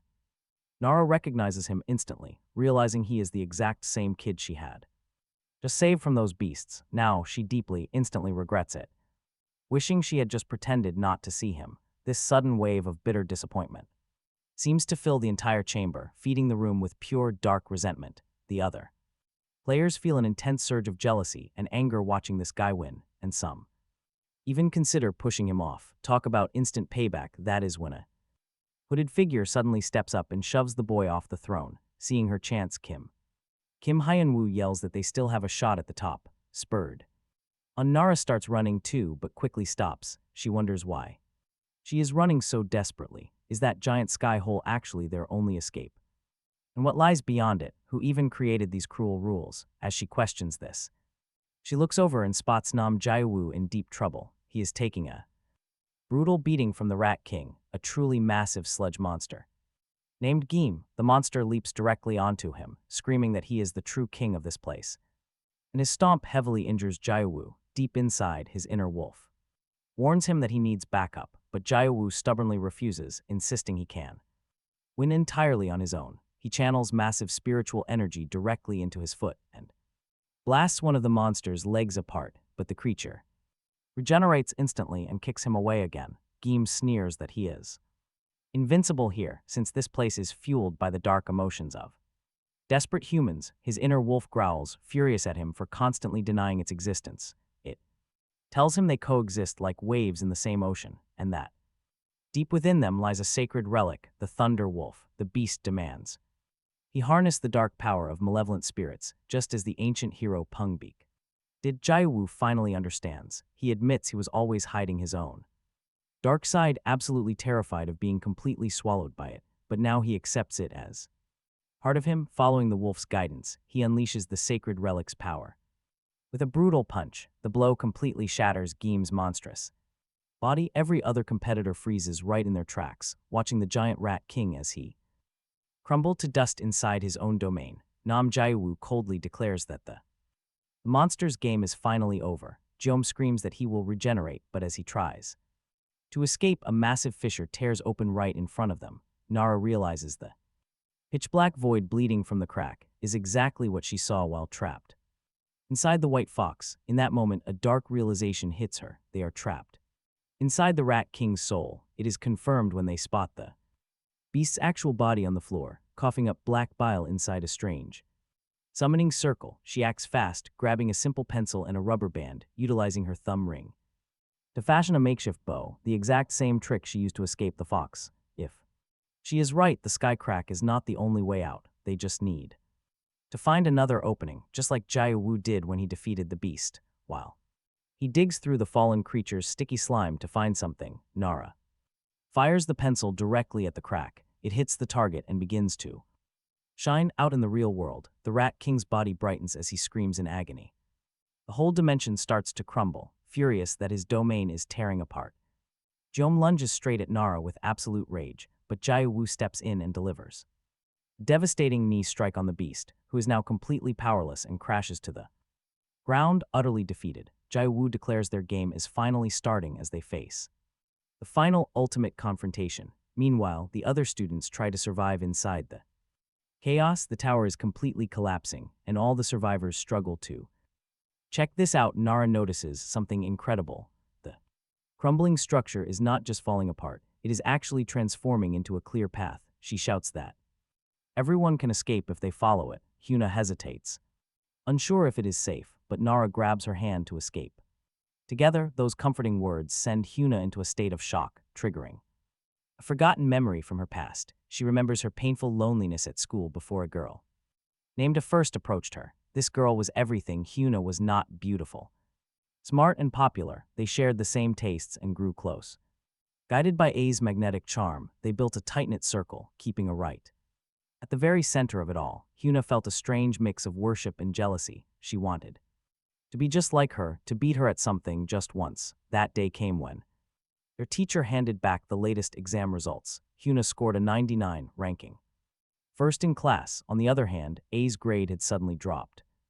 Apparently, A got angry, and from that moment on, the other girls started to shut Hyuna out. Her isolation only grew worse with each passing day. Whenever she tried to bring up a boy in conversation, they would simply ignored her, making it clear she was out of the group. Painful exclusion and distance only grew, leaving Hyuna with absolutely no one to talk to about the cruel bullying she was facing. She constantly overthought, wondering what she had done wrong for her friends to treat her so horribly, and her anxiety completely skyrocketed. Everything changed inside the school bathroom. Hiding, she overheard her former friends laughing and claiming she copied absolutely everything A did, from her clothes to the way she acted. They even spread a rumor that she was only popular because A hung out with her. Hearing that was devastating, and Hyuna started scratching herself out of pure nervousness. The truth was, her mother had bought the outfit by complete coincidence. She never meant to copy anyone. Back home, Hyuna tore up the jacket that looked like A's and begged her mother to Throw it away, her worried mother asked if she was being bullied, but Hyuna just snapped. Her mother, deeply unsettled by the sudden rage, asked if she was even studying, making Hyuna explode about grades being more important than her mental state. That was when she confessed she had absolutely no friends left. In the middle of this painful breakdown, she slammed her head violently against the wall. Her mother held her tight, promising she would find true friends in college, but the emotional scars were deep. The next day, I noticed her face and asked what happened. Desperate for peace, Hyuna swallowed her pride, begging to know what she had done wrong and apologizing for hurting her former best friend's pride, but A merely suggested clearing the air in a group chat, a total trap. The second she entered, her classmates bombarded her, calling her utterly clueless and saying they hated hanging out with her. Even a fun day at karaoke, which Hyuna remembered fondly, was dragged by them as an absolute nightmare. Those brutal texts cut like physical knives. The relentless bullying soon took a heavy toll on her grades, which completely plummeted. Trapped in a spiral of guilt and feeling like everything was ruined, she climbed up to the rooftop, ready to end it all. Standing on the edge, she wondered why no one would reach out to help her. When someone violently pushed her from behind, in that instant, the number 0 burned onto her back, and she began to plummet. Yet as she fell, Hyuna felt a surge of pure regret. She did not want her life to end this way. And suddenly we flash back to reality, where she was desperately gripping Lee Nara's hand. Nara pulled with everything she had, while our hero screamed for her to keep holding on, shouting that the exit was right there. The other kids rushed over to help, and their unexpected kindness gave Hyuna a reason to live. After all that dark torment, she finally found the strength to fight back. Meanwhile, the shattered monster Gam kept rasping that their little game was over.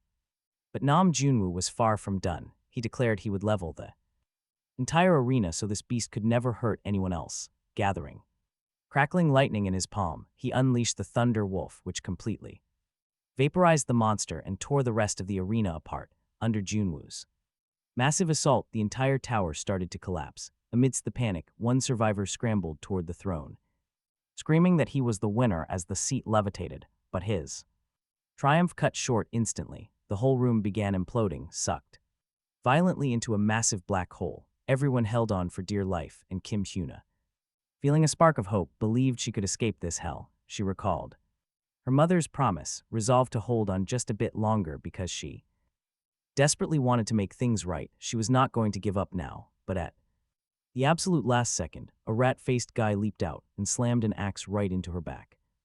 Lee Nara desperately tried to grip her, but Hyuna slipped and crashed onto a table, whispering that she had no luck. Nara screamed for her to hold on, but time had run out. With her remaining fading strength, Hyuna quietly apologized to her mother for being such a difficult daughter.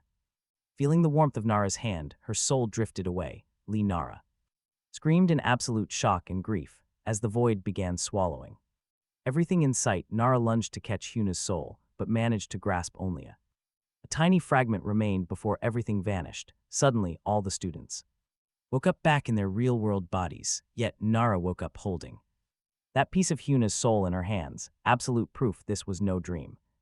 Standing right before her was her new friend's spirit. Hyuna softly whispered that in another life they could have met somewhere else, became true friends, and shared secrets. They could have been so close if fate was not so cruel. Hearing this, Nara broke down in tears, crying they were already friends. Thanking her one last time, Hyuna gently faded away into the air. Moments later, Nam Jae-woo rushed into the hospital room. Sobbing, Nara choked out the truth. Her friend did not make it. She felt utterly guilty for surviving alone, despite promising they would escape together. Jae-woo gently held her close, repeating over and over that it was not her fault. He knew this crushing guilt all too well, because those were the exact words he needed when his grandmother passed away. He refused to ever let anyone else feel that cold, isolating pain. So he comforted her, but a dark memory of a beast man suddenly surfaced. Why was someone named Pumbik hunting Lee Nara? He had to know. He silently vowed to protect Nara, absolutely no matter what happens. No one, not even Pumbik, would ever lay a finger on her. He would discard his humanity, turning beast again and sacrificing what was left of his soul. Meanwhile, far away, get ready for this, the boy on the throne grinned. He truly believed he had beaten the game and escaped his prison. Instead, he opens his eyes in a silent ghost town, completely lost. Nearby, he spots a massive weapons pile and a tournament flyer. Terror grips him. He has to face the entire nightmare again. Collapsing to the ground in tears, he screams, "Not the deal." Elsewhere, Guillaume, the proud chief of the Rat Men, feels his physical body failing. He is absolutely furious at the wolf who wrecked his secret hideout. Coughing blood, Guillaume demands to know who let the wolf in. They all deny it, trembling, but one rat remains suspiciously silent. Assuming he's the traitor, the chief begins slaughtering his own men. That is when the real traitor finally steps out, the cunning, evil fox. Disguised the entire time, he calmly admits he was the one who put the child in. The fox explains he can barely control his shifting powers right now. He could not take any risks, using the wolf as a temporary distraction. He just hopes the huntress child survives long enough, far away. Pumbik stands in ruins, surrounded by darkness and endless dead bodies. A massive, terrifying spirit, the god of calamity, commands him to act. Open the passage quickly, the god demands to fulfill the promise. Do this and the god promises to turn Dangun into a literal, flaming hell. Pumbik agrees. No matter how often he saves humans, they never change. Driven by endless greed, they are just worthless insects not worth saving. He will burn this corrupted land down and start everything over. He will rule as the Dangun of a new world, gathering evil spirits. But all of this was merely a prophetic. This is the dream of the beast family's matriarch. Looking out the window, she realizes a spirit showed her this vision. Suddenly, the crow spirit appears urgently. Begging her to stop Pumbik, he reveals that this monster is gathering living human souls to summon the god of calamity. She is completely shocked, wondering how he could commit such an atrocity. Soon, the scene shifts to a local bus. Carrying Hando Sunbai, the middle son of the beast family, a few girls nearby can't help but notice his good looks, one staring right at him, but Hand isn't annoyed by her attention. Instead, he's glaring angrily at a hideous Eongwi, slimy, deformed spirit sitting right on the bus. Suddenly, more evil spirits start crawling onto the surrounding cars. Out of nowhere, another massive bus smashes directly into theirs, throwing passengers everywhere and causing utter chaos. In the wreckage, Hando is badly hurt, but the slimy Eongwi immediately seizes its chance to strike, devouring the souls of the helpless victims.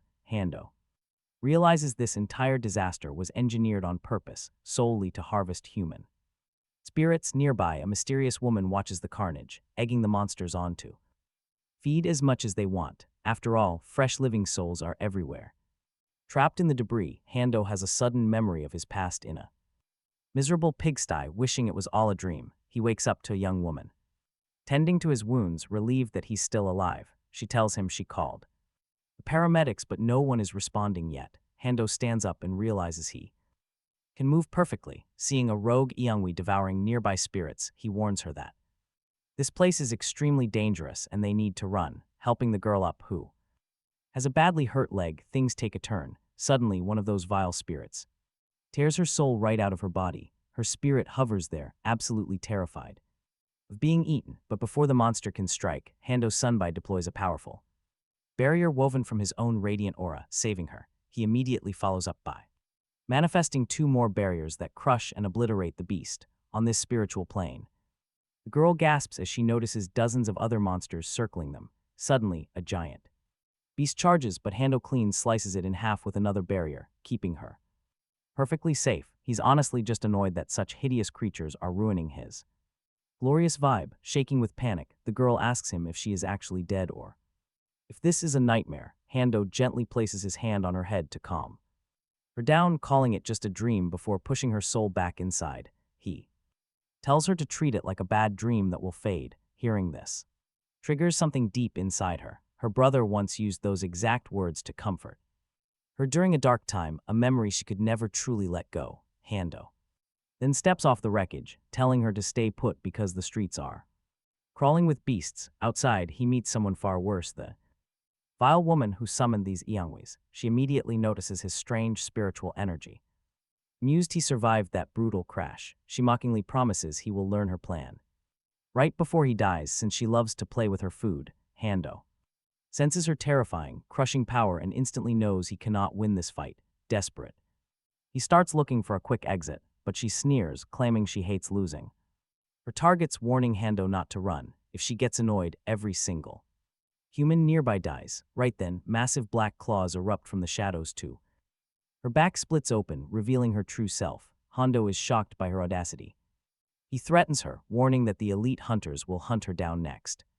She just smiles. Honestly, she would love it if they showed up. It saves her the trouble of tracking them. Then she springs her trap. They are all already completely trapped, caught in her massive, invisible spider web. Suddenly, a violent tremor hits. A massive crater begins splitting the ground.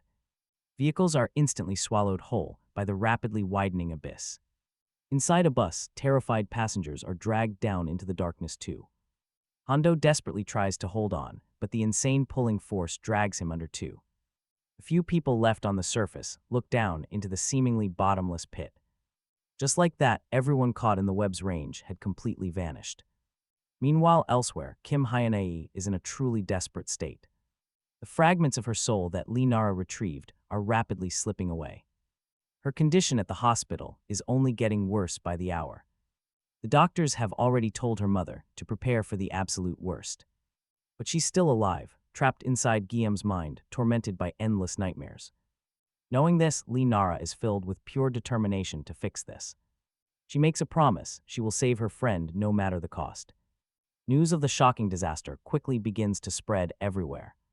Reports claim a giant crater swallowed 92 citizens at 9 in the morning. Absolute chaos erupts at the intersection as families desperately search for loved ones. Firefighters immediately descend into the dark abyss to begin the rescue mission. Clinging to ropes with flashlights, the extreme depth already suggests a tragic outcome. Reaching the bottom at 102 meters, they find something bizarre. The entire floor is completely empty. No bodies, no cars, absolutely nothing. The only things left are thick spider webs and a strange, ancient temple structure. Far away, Lee Nara's hunter family gathers to deeply analyze the situation. The arrogant matriarch leading the group believes the great chaos is finally starting. When Nam Jaeunu joins them, she suggests he should go rest up. But he refuses, deeply worried about leaving the family completely unprotected. She smugly brushes off his concern, boasting that she is easily the strongest anyway. Suddenly, Lee Nara steps forward. She firmly demands to go with them. Her motive is clear. She must save Kim Hyunee no matter what. Seeing her fierce determination, her mother ultimately decides to allow it. Nam Jaeunu joins her, and the matriarch promises to pay them both well. She promises a handsome reward. Back at the crater, things take a turn. The confused rescue team is suddenly caught off guard by a strange sight. People begin descending, carrying actual portable toilets down into the pit. From inside one, a man in a sharp suit steps out and introduces himself. He claims to be from the National Intelligence Service, Division 4. He orders them to evacuate immediately, using a fake gas leak as an excuse. In reality, they are a secret task force investigating supernatural events. Their leader, Gong Chai, barks an order, and the operation officially begins. The specialized hunter teams start emerging from those exact toilets, starting with our heroes. The legendary Jang San Ghost and Exorcism teams follow them right after. The tension between these factions flares up instantly, especially with the families. Matriarch and the Jang San leader throwing harsh insults back and forth. Gong Chai completely ignores their childish bickering, getting straight to business. The objective is clear: capture the giant spider behind this disaster. He reveals this beast also caused the train crash at Nok Gang Station, which claimed 70 total casualties. The massive bounty on its head is 1.2 billion won, and whichever hunter kills it gets the entire payout. Hearing this, the leader of Oh Dang Gun instantly zeroes in on the cash. The solemn exorcists find her greedy attitude completely vulgar, with lives on the line. Without wasting a single second, the rival groups make their move. Stepping through the glowing portal to enter the spider's dark lair, Lee Nara finds it bizarre how easily everyone rushes in without a hint of fear.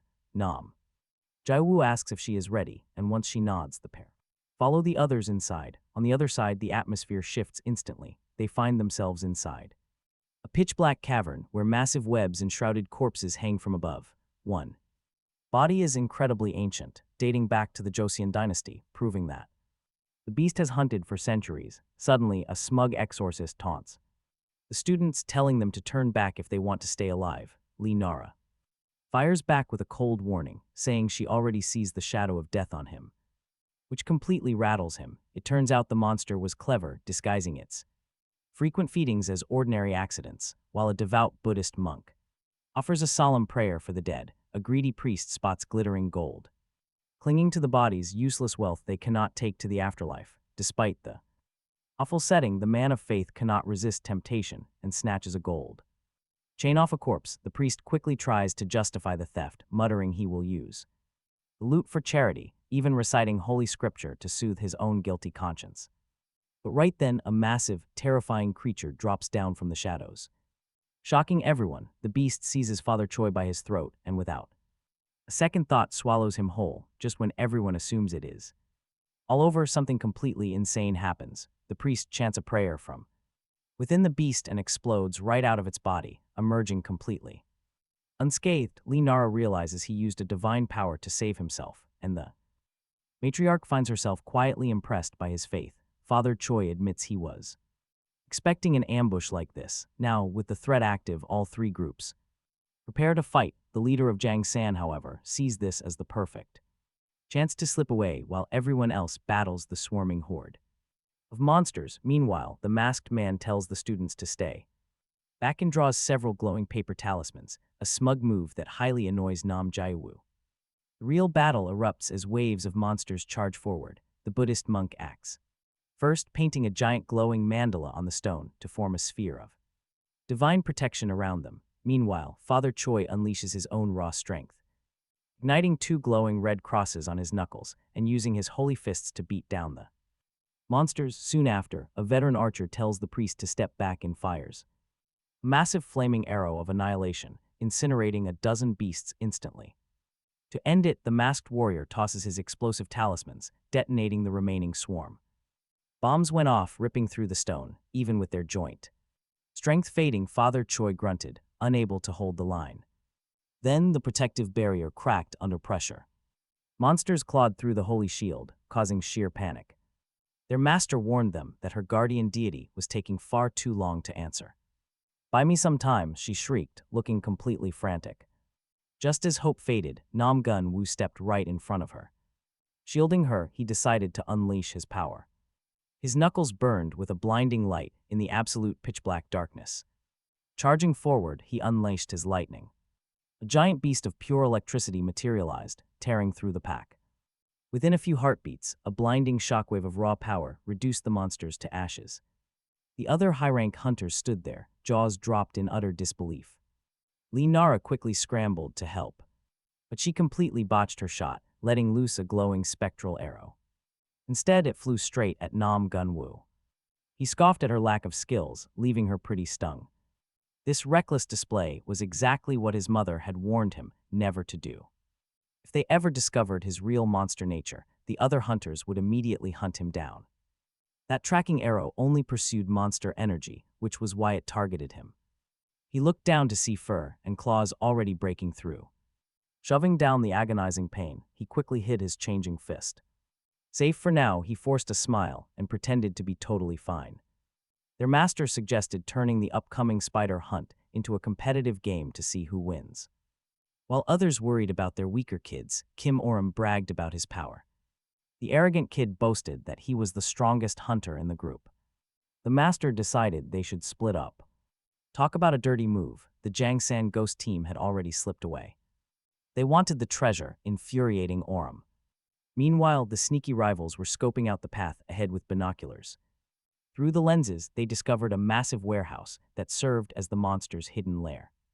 Dozens of victims hung in sticky cocoons, kept alive by sweet, numbing poison. Their true objective was a specific girl, carrying a massive price of 6 billion won.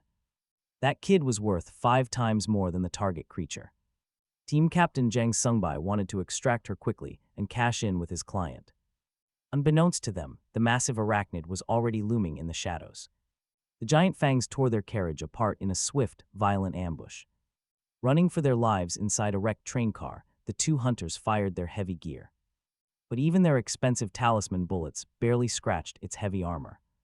With terrifying speed, the spider easily caught up and completely annihilated the first squad member. With his final breath, Hunter Kim pulled the pin on an energy grenade.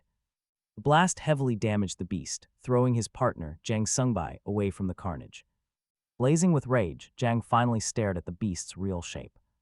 A twisted woman crawled from a massive skull, mocking his fallen friend. She laughed that modern hunters were nothing compared to the sword-wielding warriors of the past. Tasted way better, Jang Sungbai draws a knife, pretending he is about to fight her head-on, which seems to please the spider woman, but it was only a trick. He clicks a button on his radio, triggering a hidden trap, 2 panels flare with energy, forming a massive explosive talisman on the ground right beneath her. The trap detonates, and he unleashes a relentless barrage of gunfire, but the creature survives the blast, counterattacking instantly and piercing Jang with the skull fangs. Disappointed, she mocks him, saying he only relies on cheap parlor tricks. Jang, battered and defeated, warns her that his allies are coming for her. She laughs, saying she left the door wide open because hunters are entertaining and delicious. Then she drips a strange venom onto him, telling him to dream of her. The moment the fluid touches Jang Sungbai's forehead, he starts laughing hysterically, before slipping into a heavy, unnatural slumber. Soon after, his limp body is wrapped up tight, sealed inside a thick spider cocoon, but nearby, inside another web, Hondo Sunbi uses his magic to tear his way out. He wakes up disoriented in the filth, quickly crushing a baby spider watching him. This grim, dark place instantly triggers some of his worst childhood memories. Back then, everyone called Hondo a monster, a demonic curse born to ruin lives. Running away to escape the constant torment, he found a new kind of living hell, a slaughterhouse. Day after day, he watched terrified animals screaming, waiting in line for their brutal, bloody end. Listening to those shrieks, he slowly forgot if he was a human or a beast. But just as he decided to end it all, the matriarch Kim appeared. She asked why he was hiding behind that fence, as if he had trapped his own life. She gave him a simple choice: live like a pig or stand tall as a man. He chose to be human. Now, shaking off those old ghosts, Hondo snaps back to reality. He was bitten and dragged deep into the spider lair. Despite the lingering venom, his mind feels incredibly sharp and focused. He needs to find a way out immediately, but this dungeon is pitch black and crawling with monsters. Searching for an escape route, he realizes stealth is not going to work. There are just too many of them. A fight is inevitable. Meanwhile, the rest of the Odingun team wanders aimlessly. Hopelessly lost, trapped in a massive sinkhole, they deeply regret ignoring the exorcists and panic about losing that sweet reward of 1.2 billion won. Suddenly, one of them spots Hondo Sunbi's discarded bag on the dirty ground. The matriarch Kim is horrified to realize he is here, urging the team to move. Meanwhile, far below, Hondo discovers a massive breach in the stone wall, hoping it leads to freedom, but trust me, the sight inside is horrifying. Dozens of victims hang in silken cocoons, trapped in an endless drug-induced sleep. This is no exit. It is a massive, horrific food larder for the beasts. Seeing these helpless people dangling like meat instantly triggers his slaughterhouse trauma. Panic takes over as he desperately whispers to himself that he must escape. Suddenly, he spots the same young girl he rescued back on the bus. She weakly begs for help, and Hondo immediately covers her mouth to silence her. But they are too late. The Spider Queen crawls into the larder, her eyes gleaming. She heard a noise, mockingly noting her sleeping venom must have been too weak. She drops Jang Sung's body onto the cold floor, calling out to the shadows. Hondo recognizes her instantly and ducks away, completely overwhelmed by how massive she is up close. She complains that her latest snack had zero spiritual power, leaving a pretty terrible, bland taste. Still starving, she targets another victim's soul, violently ripping away their outer shell. To devour the fresh meat, Hondo watches in pure terror, knowing that if he gets spotted, his life is forfeit. There is no way he can fight this beast. Escape is his only option. Suddenly, skeletons crash down behind him, reminding him of his brutal escape from the slaughterhouse and the imaginary limits he had set for himself. Right then, the spider beast snatches the girl worth 6 billion. But watch this, Hondo snaps, and filled with boiling rage, he leaps straight forward and lands a devastating punch, screaming at the monster to stop eating humans. Every strike carries his deep resentment, and for just a single split second, he actually thinks the threat is gone, but her broken body starts to rapidly regenerate. She's still alive. The highly irritated spider beast recognizes him as the lucky bastard who walked away from the bus crash. She demands to know how he survived her lethal poison. Hondo simply replies that he did not feel a thing. and calls her incredibly disgusting. Her temper flares, and Hondo throws down a bold challenge. He tells her she has exactly 5 seconds to take him down, believing he is bluffing. She strikes hard with a massive fang. The sheer impact completely shatters his magic barrier, launching him backward. He quickly realizes that taking another hit like that will literally rip his body in two. His only option is to shrink the shield. To make it twice as thick, the Spider Woman just laughs at him, calling his defense fragile as glass, but Hondo is completely confident. He promises to wrap this up in the 5 seconds he originally gave her. Getting impatient, the beast demands he put up a real fight. The warm-up is over.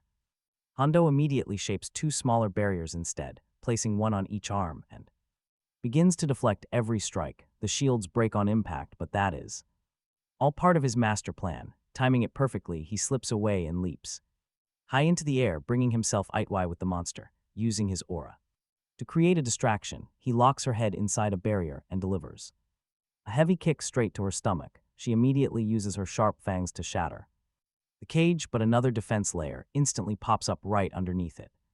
Talk about a perfect setup. It was a complete trap from the start. Hondo plans to compress the magic shield to its limit, transforming it into a blade. Once that second shield breaks, he unleashes his signature technique, the Soul Guillotine. The barrier transforms into a razor-sharp edge, slicing her directly and smashing her body into the dirt. It looks like a decisive victory, but to his utter shock, the beast is still standing. She smiles, asking if his quick 5-second clock has run out, mockingly proving his attack was useless.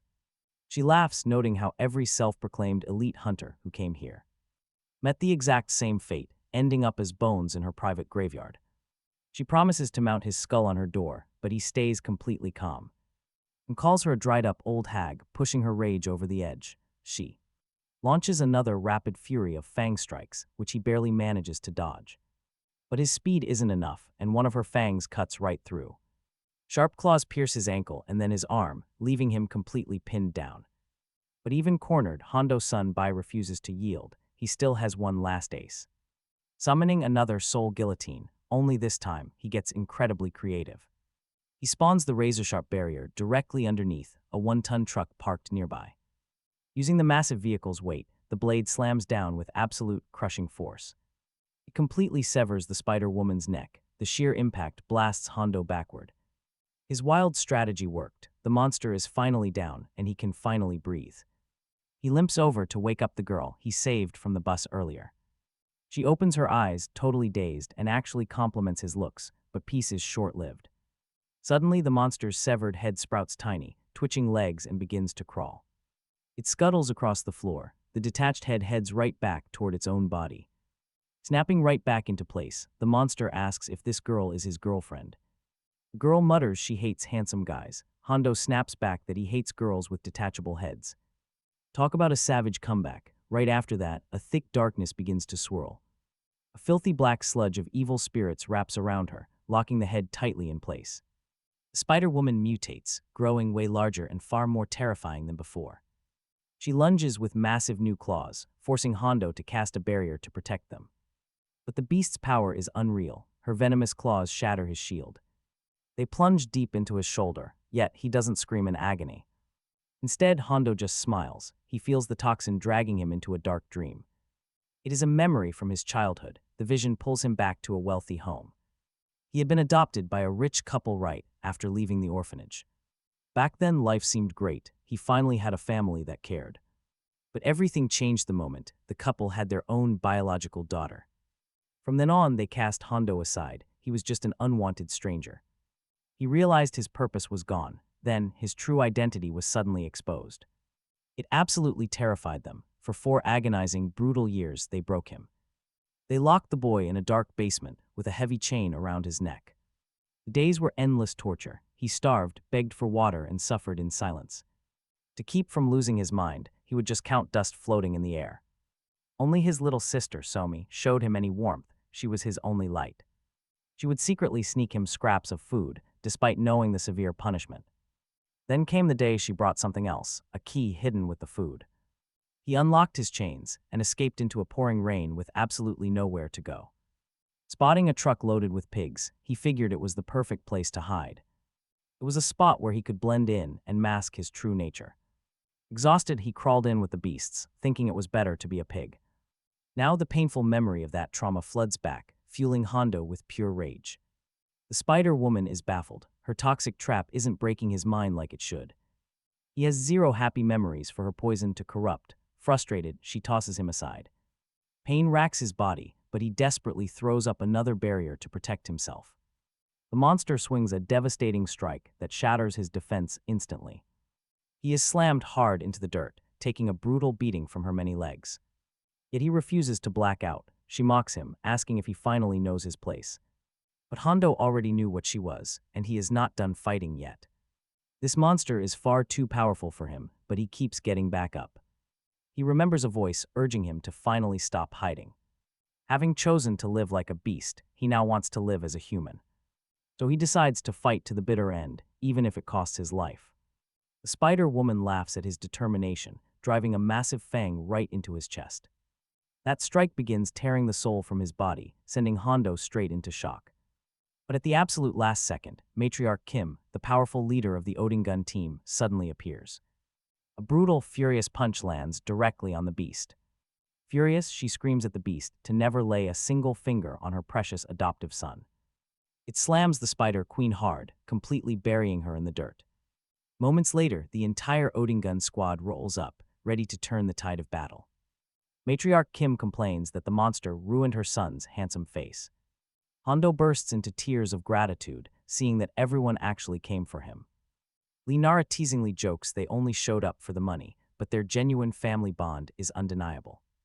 His older brother Jahan holds him, and even the youngest, Nam Junwoo, is there. Though Nam Junwoo claims he never considered him a brother, Hondo still thanks him. Shaking his hand, Hondo realizes with overwhelming emotion that he finally has a place where he truly belongs.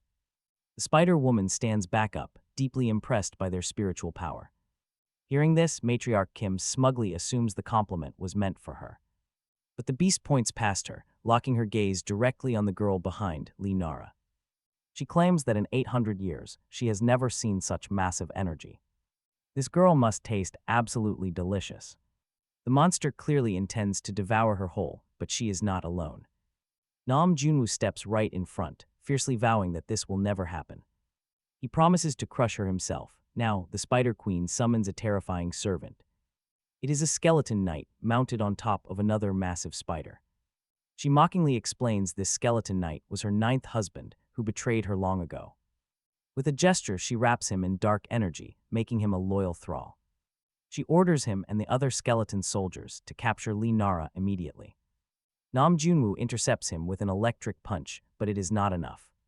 The skeleton easily counters, unleashing a massive and devastating sword strike on him. Matriarch Kim blocks the attack, yelling at Nam Junwoo to target the queen. Meanwhile, Linara is safely protected by Hondo Sunbi inside his barrier. Linara uses her pencils to snipe at the beasts from inside. Sunbi encourages her, promising the shield won't break if she trusts him. Watching this from afar, Nam Junwoo totally misinterprets the intimate situation.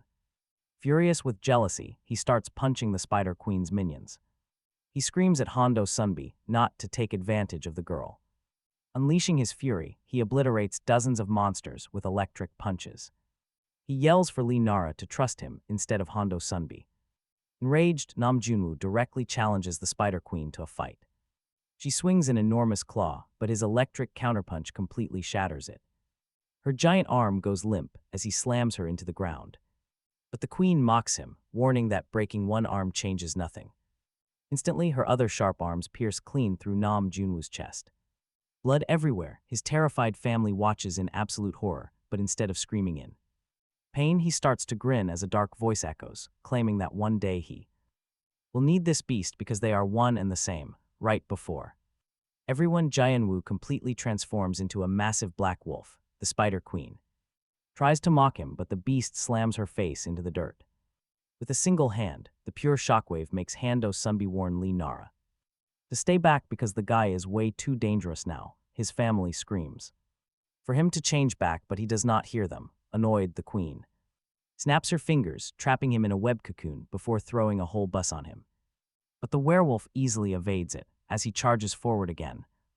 Train slams directly into him in midair, but even that massive collision cannot stop him. Jian Wu bursts right through the train walls and keeps chasing her, delivering a brutal kick straight to her skull. Sent crashing down, the Spider Queen shrieks, finally realizing the horrifying truth. Jian Wu is a wild beast just like her. He shares her same darkness. But he shuts her up by stabbing a fist straight through her gut. He tells her she got it wrong, she is the prey, and he is the apex predator. Terrified, she tries to talk her way out. She has never been the hunted before. But he just tears off her massive claws like wet paper. The savage beatdown keeps going. Desperate, the Spider Queen literally begs for her life, babbling about a dark new world where they can rule together without hiding. She starts to babble about someone named Pongbik, but the massive wolf shuts her up permanently with a devastating smash to her head. He rips out her dark soul and starts feeding, but suddenly Matriarch Kim rushes in and shoves him away, stopping the dark absorption. Instantly, the beast snaps at his own mother. She feels her energy draining as she desperately holds him back. Just as he lunges, Jihan, his older brother, fires a red binding spell to lock him down. His mother gets ready to knock him out, but a bright light glows as Lee Nara runs forward and hugs him tightly from behind. She whispers that the spider is dead, begging him to stop. She knows he did everything just to protect them, and she fully trusts him. Unbelievably, the hug seems to work. The beast drops to his knees as his mind starts clearing, but the peace is short-lived. A second later, his claw grips Lee Nara by her throat, growling that she belongs to him now. To the wolf, she is just shiny prey, and neither the Rat King nor Pongbik will ever steal his prize. Wei, as his jaws open to swallow her soul, a timer ticks down to 0 and an exploding talisman arrow strikes his back. Out of the shadows, a team of elite exorcists appears, shocked to find a savage wolf here. They realize Jian Wu was a dangerous monster this whole time. The High Priestess summons her divine guardian spirit, commanding it to put the beast down, but as they prepare to strike, Lee Nara bravely blocks their path, desperately shouting that he is not a monster, he is her friend. The lead priest snaps back that the beast was literally about to eat her, but she claims he is just going through puberty, leaving the entire squad completely baffled. Ignoring her, an exorcist fires a lethal arrow. Hando Sunbi quickly conjures a shield too. Jihan stands to protect his brother, but the wolf ignores his cries. He shatters the barrier, snatches Lee Nara, and dodges the guardian deity's strike. Clutching the girl tightly, the massive beast scales the steep walls to escape. He vanishes instantly. Jihan tries to follow, but the beast is too fast. Stranded behind, Jihan wonders if he can even calm his feral brother now. Even if he catches up, stopping him feels impossible, yet Jihan keeps running. He clings to a faint hope. Maybe Lee Nara can somehow soothe him. Meanwhile, amid the chaos, the exorcist master wonders why anyone would protect this creature. She cannot comprehend why they are shielding something that looks so evil. But Matriarch Kim Aran immediately shuts her down, ending the debate. She tells them to mind their own business. Her family handles their own. Kim Aran issues a cold threat: touch her children, and she will destroy you. No one doubts her. Just then, the crowd spots something else nearby. The Odingun team has captured the giant spider, proving Kim Aran's legendary reputation. Hando is only focused on the money, looking for the monster's head.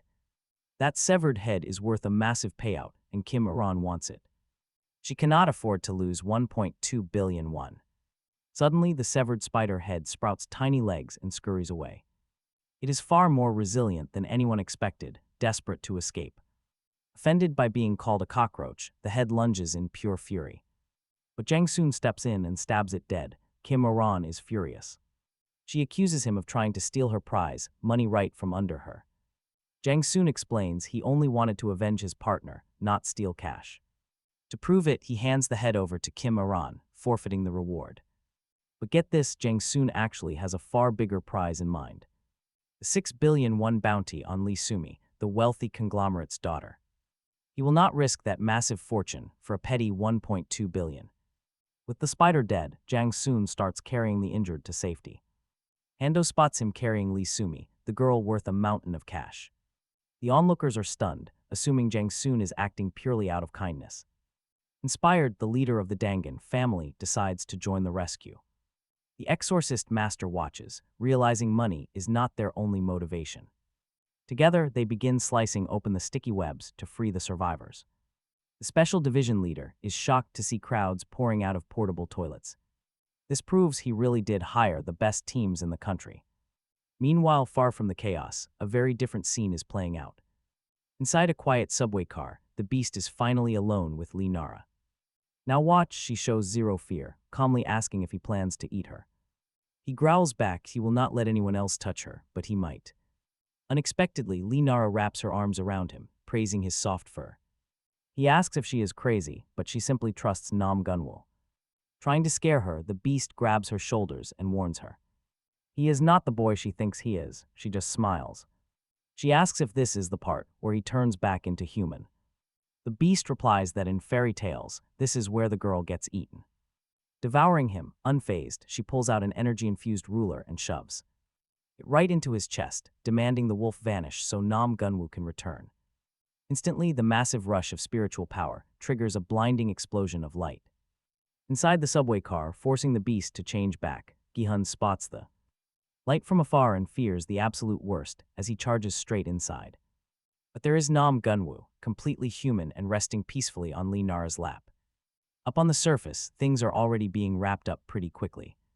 Thanks to the spider venom, almost all the eyewitnesses have completely lost their memories, making the cover-up a total breeze. Kim Aran is highly praised for her efficiency. The experts explain that the creature was an exotic species from Mongolia, likely imported during an ancient invasion to systematically weaken the local gods. Now, the Odang gun team gets paid.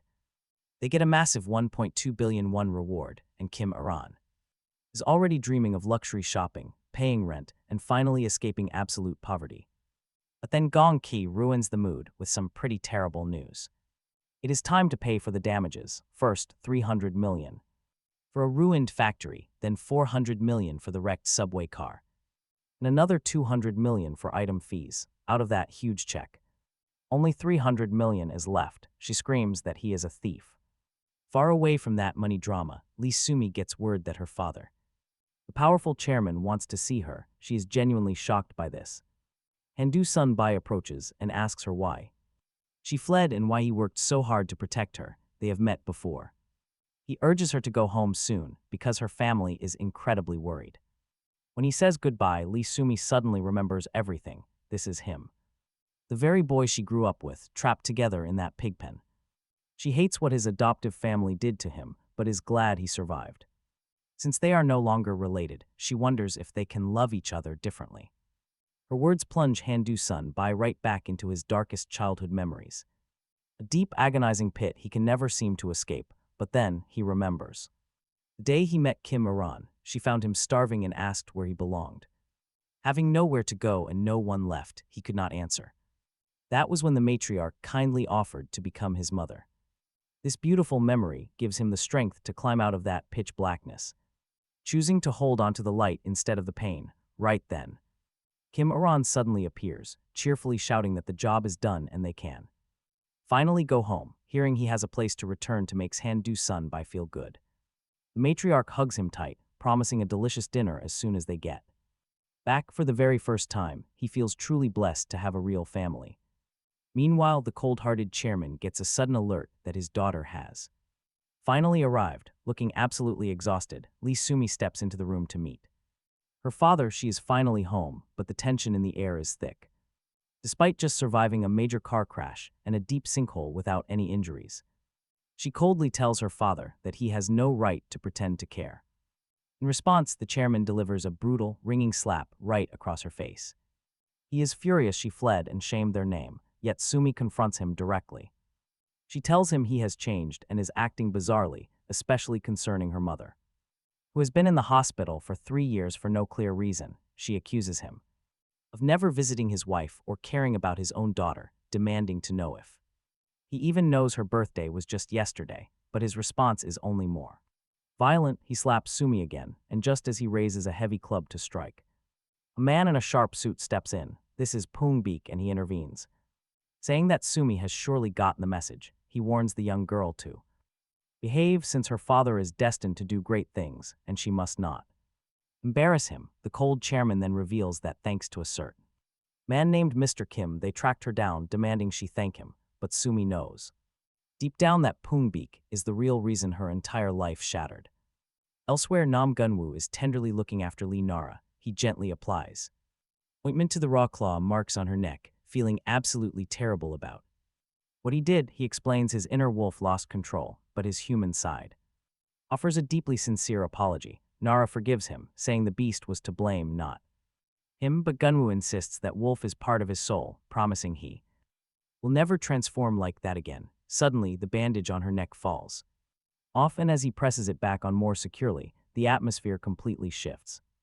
Nara suddenly realizes just how handsome he is, and her heart races. He also notices her striking beauty, and they slowly lean closer, just as their lips are about to meet. The doorknob rattles. It is her mother, calling out to ask why the lights are out. In a total panic, Gunwoo dives under the blankets as Nara lies to her mom, claiming she was sleeping and that the male voice she heard was just from a YouTube video, but her mother remains highly suspicious. She notes that Nara has been acting very strangely lately, and her room, which is usually an absolute disaster, is suddenly spotless. With a knowing look, she hints that Nara has finally found a boyfriend. While Nara frantically denies it, Gunwoo, still hiding, accidentally breathes right against her stomach, tickling her. Nara squirms to hold back her giggles, but ends up accidentally kneeing him hard in the chin, creating a loud thud. Her mother immediately asks what that noise was, leaving Nara with no choice but to whip the covers off. To their absolute shock, instead of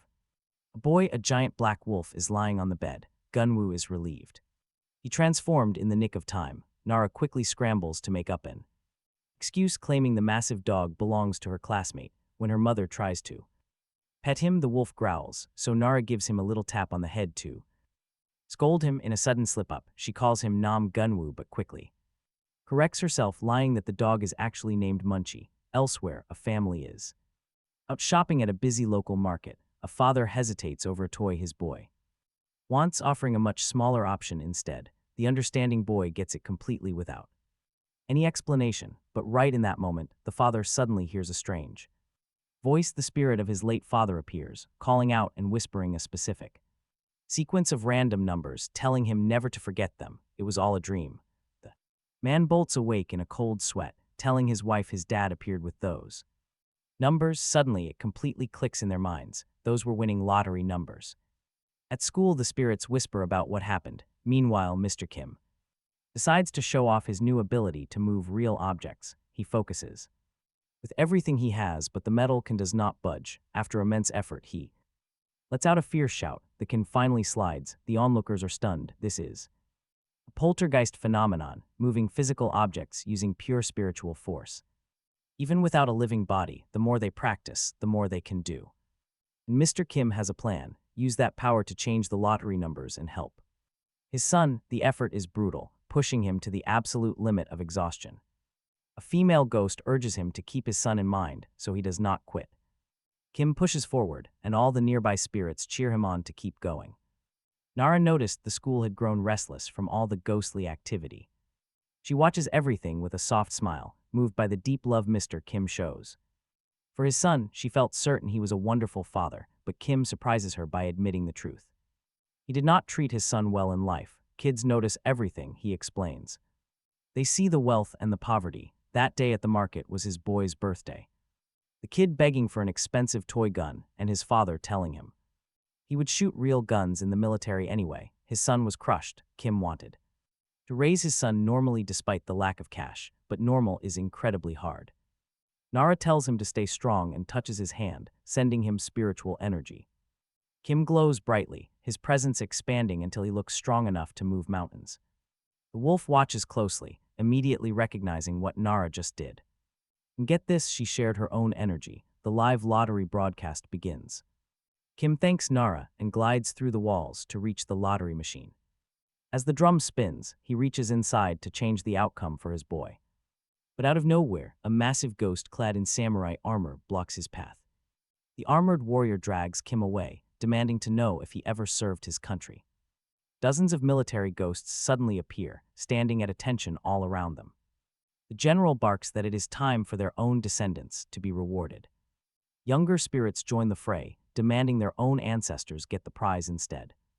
Tempers flare, the talk goes nowhere, and the ghosts start fighting. Kim watches the chaotic brawl unfold and refuses to back down. He came too far.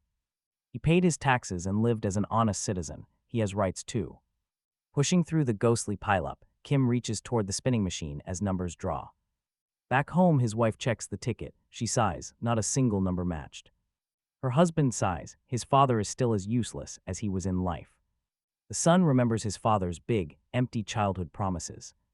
He promised to buy him everything on rainy days off. When manual laborers finally got a rest, his father would drink alone. Face dark and completely closed off, emptying bottle after bottle, the boy always found that strange. Now his wife points out something else. Her father-in-law was thinking of her husband. Look at the numbers. The birth date, month, and year. He stares at the final digits. It is the exact hour he was born. A sudden memory flashes. His parents holding him as a newborn. His wife finds it incredible that her father-in-law actually came back as a ghost to help.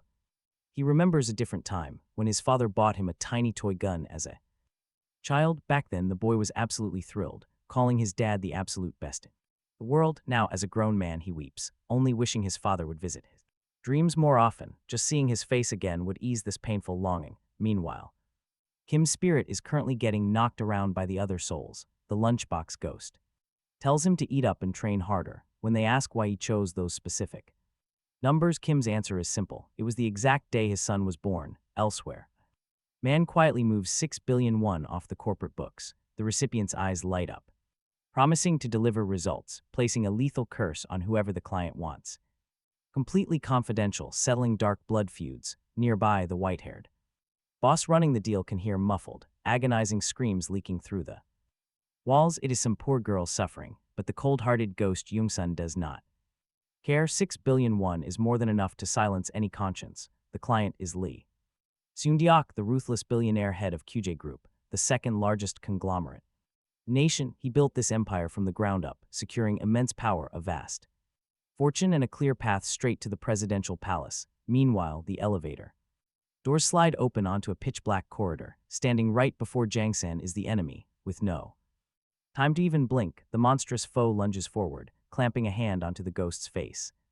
Slamming his skull against the concrete with terrifying power, Jangsan can barely comprehend his defeat. A master hunter, completely overpowered by a spider this week, the fiend starts sucking away his very soul. Jangsen shrieks in agony. Suddenly, a blade slices the dark. A massive samurai specter manifests, lopping off Pungbik's hand and saving Jangsan. At the absolute last second, it turns out Lady Choi's spirit had been trailing them the entire way, knowing full well Jangsan would never walk away from the massive bounty. So when she suspected he was going rogue, she quietly followed his trail. Now the enemy's suffocating, pitch-black aura floods the entire high-rise. The veteran exorcist demands to know what Pungbik is planning, asking who this monster actually is. Jangsan honestly has no idea. The killer just materialized out of thin air, right in front of his face. The spider summons massive, shadowy claws to tear them apart. Jangsan gets ensnared instantly, but Lady Choi's blade slices the darkness, shredding the traps. To free him, she screams for him to run while she covers his escape, but then a shadowy claw pierces straight through the white-haired exorcist's chest. Jangsan collapses. Brutally defeated, the suited monster leaps to the ceiling, preparing to crush the survivors. Lady Choi steps in to block the devastating blow, but the realization hits too late. He used a vile countercurse. Instantly, grotesque, parasitic hands begin to sprout directly from the wounds in her flesh. These oily black tentacles rapidly spread across the entire room. Bursting out of the concrete, pulverizing everything in sight, the triumphant Pungbik leaps atop the wreckage to stare down his prey. Pure, suffocating despair washes over our heroes. And the killer wastes zero time, commanding the spectral appendages to wrap around their throats as they choke in agony. Completely immobilized, the villain prepares to finish them for good, but out of nowhere, a massive spirit intervenes, interrupting the execution. He grabs the monster's throat and slams him violently into the nearby wall. The writhing shadow claws lash out, overwhelming the savior and knocking him to the floor. But Lady Choi still has one final desperate card left to play. Caught off guard, the spirit ignites its own core, triggering a massive, blinding explosion of pure energy. Inside out, the raging spiritual flames instantly sweep across the entire area, triggering a massive, devastating explosion, but the enemy survives, quickly reconstructing his broken flesh and easily swatting The hunters aside like flies. Looking around the area, he notices.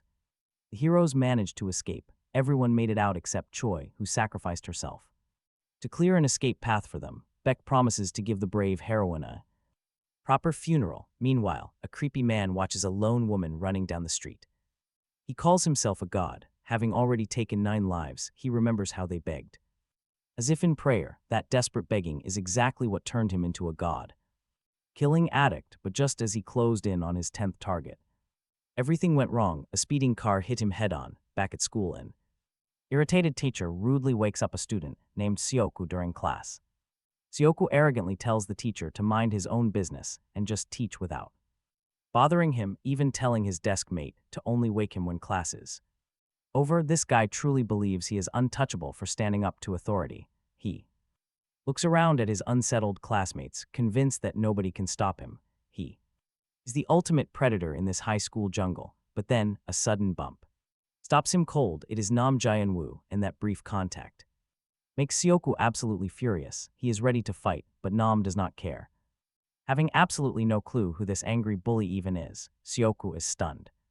Believing the quiet kid is mocking him, he demands they step outside so he can teach him a lesson once and for all, but suddenly Sioku completely stops. Breathing in Nam's place, he sees a terrifying, bloodthirsty wolf. Pure terror takes over completely when Jae-woo calmly tells him to let go of his collar. The students notice the tension and crowd around, pulling out their phones to record everything. Talk about a bad decision. Sioku knows he will be totally humiliated, so he throws a punch. Nam easily dodges on instinct and strikes back, knocking the bully out. With a single blow, he was so furious he almost went too far. When Lee Nara arrives, Nam lies without blinking. He claims there was no fight and that Sioku just fainted on the floor from pure exhaustion. But then, the teacher's ghost appears in front of them. An evil Ankui is haunting the school, and he urgently needs their help. Meanwhile, the other students gather around, worrying about the unconscious bully, who is not looking good at all. Sioku suddenly wakes up at a creepy abandoned bus stop. A strange child is crouched right in front of him, drawing numbers in the dirt. He asks where they are but gets no answer. The child just tells him to be quiet and wait. The bus is coming. Annoyed by the kid's absolute rudeness, Sioku threatens to beat him up, but the instant he grabs the boy, the number 9 appears carved in the dirt, freezing him in pure shock. Back at the school, the teacher's ghost reveals what he found: a giant number 10 made of dark energy, marked right on the grounds. Nam has never seen an Onkui leave a creepy mark like that before. This is definitely no ordinary ghost. In the spirit world, the creepy child asks Sioku if he has ever killed someone. He stays silent, totally confused, and the kid suddenly reveals his true, monstrous, terrifying form. The evil spirit has already possessed the bully's body. Sioku wakes up back at school with thoughts that are not his own, dark memories of murder, the chilling detachment of a serial killer. The wicked Onkui, now armed with a real physical body, realizes it can actually touch things and immediately starts hunting for its next victim.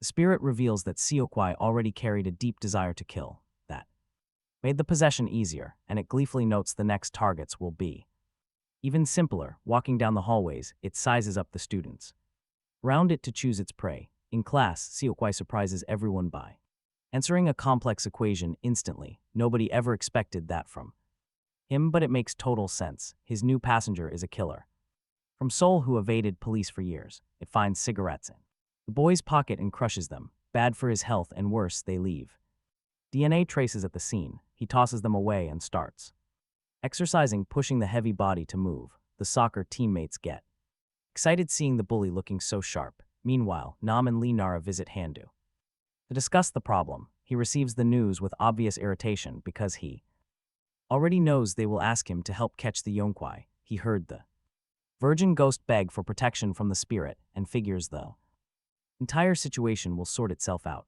without knowing where the Yonkwai is catching. It would be impossible anyway. Lee Nara, however, worries if the spirit acts first, people will get hurt. At that very moment, the Yonkwai moves through the school quietly, sizing up each student, choosing carefully and deciding who gets to live and who has to die. In this moment, it views itself as a god. Dopamine floods Siokwai's head as the spirit searches for its 10th target with growing excitement. Then it spots a girl radiating intense spiritual energy. To the monster, she is the brightest, most perfect gem It draws a box cutter and approaches from behind, ready to strike. The girl turns around. It is Lee Nara, her spiritual aura blazing at full force. The Yonkwai finds her absolutely perfect, but before it can strike, Nara uses her magic ringed ruler to rip the spirit out of the possessed body. The monster recoils, stunned, unable to understand who this girl is. Nam Jaiwu peers from behind and lands a heavy blow on the bully's back. Handu calls the spirit weak as it tries to flee in desperation. It cannot wrap its head around how such powerful people exist in an ordinary school. Nam does not let it escape, moving in with an electrifying punch and landing it perfectly clean. For the first time, the Yonkwai understands what it feels like to be hunted. The trio then realizes the spirit is actually quite small and weak, even so it threatens to destroy all three of them. Nara responds with a slap and crushes it like an insect. The Yonkwai dissolves. The body belonged to Kim Seokwai, and now he is free. His soul ends up back at the bus stop. A bus full of spirits pulls up right in front of him. Seokwai hesitates, then decides to board, but the school ghost stops him. He is still alive and cannot board. Seokwai backs away in pure terror at the sight of the spirits around him. He falls to the ground. The teacher's ghost watches him and speaks plainly. If he wants to stay alive, he had better follow them. Terrified, the bully breaks down and swears he's going to turn his life around. He wakes up in a hospital bed, thinking it was all just a crazy dream. The teachers congratulate him for quitting smoking and praise how hard he has been studying. Seokwai does not know what to do with any of this attention. The confusion only gets worse when the soccer team inviting him to hang out with them. Jianwoo always liked being feared, liked watching people step aside whenever he showed up, but getting looked at like this is actually not as bad as he thought. Nara put herself on the line as bait, but she saved the entire school and Siaku. Lee trusted Jianwoo, believing he would always be there to protect her. Hearing that, Nam does not even know where to look. Next up is Pachin Tunnel Number 3, a construction site for a suburban tunnel in Jeongado under the name Beek, actually Kim Young-teek. A fake name, and though nobody knows his true identity, he apparently has the absolute trust of President Lee Seong-deok. The sinkhole collapse and the derailment at Nakwang Station have his fingerprints all over them. The political situation is a total mess. Lee Seong-deok's biggest rival is Park Gwang, a major conglomerate head and presidential candidate, locked in a fierce competition, and ever since the disasters, Park's approval ratings have been tanking. There are serious suspicions that Lee is behind everything, that the spider engineered the derailment and the sinkhole collapse just to benefit him. No actual proof exists, but the suspicion is there, clearing his path to the presidency wide open. Now, finding out what they are planning is the top priority for Division 4. Too bad their mission starts out terribly. A security guard at the site, who is actually a spirit, warns them they cannot park there before the squad can even react. An excavator claw slams directly into their car. The massive machine is controlled by a malevolent spirit, and the impact is violent enough to send the vehicle flying right off the hillside, rolling over completely. The spirits celebrate. Hours later, the survivors of Division 4 are painfully dragging themselves through the forest, trying to climb out of the deep ravine. Soon, they run across someone screaming for help who turns out to be a terrifying Ian Gwai, and the only survivor still standing goes into shock. She is instantly taken out. Meanwhile, our trio reaches a subway station on their way to Suncheon. Lee Nara dozes off, slowly sliding down until she rests on Nam Jianwoo's shoulder. He instantly freezes on the spot, having no idea what to do with himself. They are working part-time now, headed straight for Line 2, where an Ian Gwai occasionally shows up. Hondo immediately complains that he is sick of waiting around and just wants to hunt the spirit down already. Nam, meanwhile, is completely distracted by how nice Nara's hair smells. Real smooth, buddy. Hondo catches him and makes a totally disgusted face, causing a loud scene that wakes the girl up. Right on cue, the station's Ian Gwai appears and steps directly into the train car. The trio gears up, but the monster opens its mouth and announces that a new world is about to open. The three do not understand what that even means, but Nara hesitates. She has heard something like that before. She remembers the giant spider claiming that darkness would reign over humanity. It was practically the same threat. Nam does not recall that moment, but Nara is absolutely sure. Then the spirit insults them, calling them a dog and a pig, knowing the two brothers Hondo and Nam freeze, shocked and completely furious at the same time. They instantly launch themselves at the beast, determined to make it pay for those insulting names. But in the end, it is Nara who steps up to finish the fight, using her charged ruler to slice the monster completely in two. Suddenly, out of it comes an absurd figure stands there, a rabbit in sunglasses and a suit. They can only stare. The rabbit sighs, muttering about how it really thought its time was up.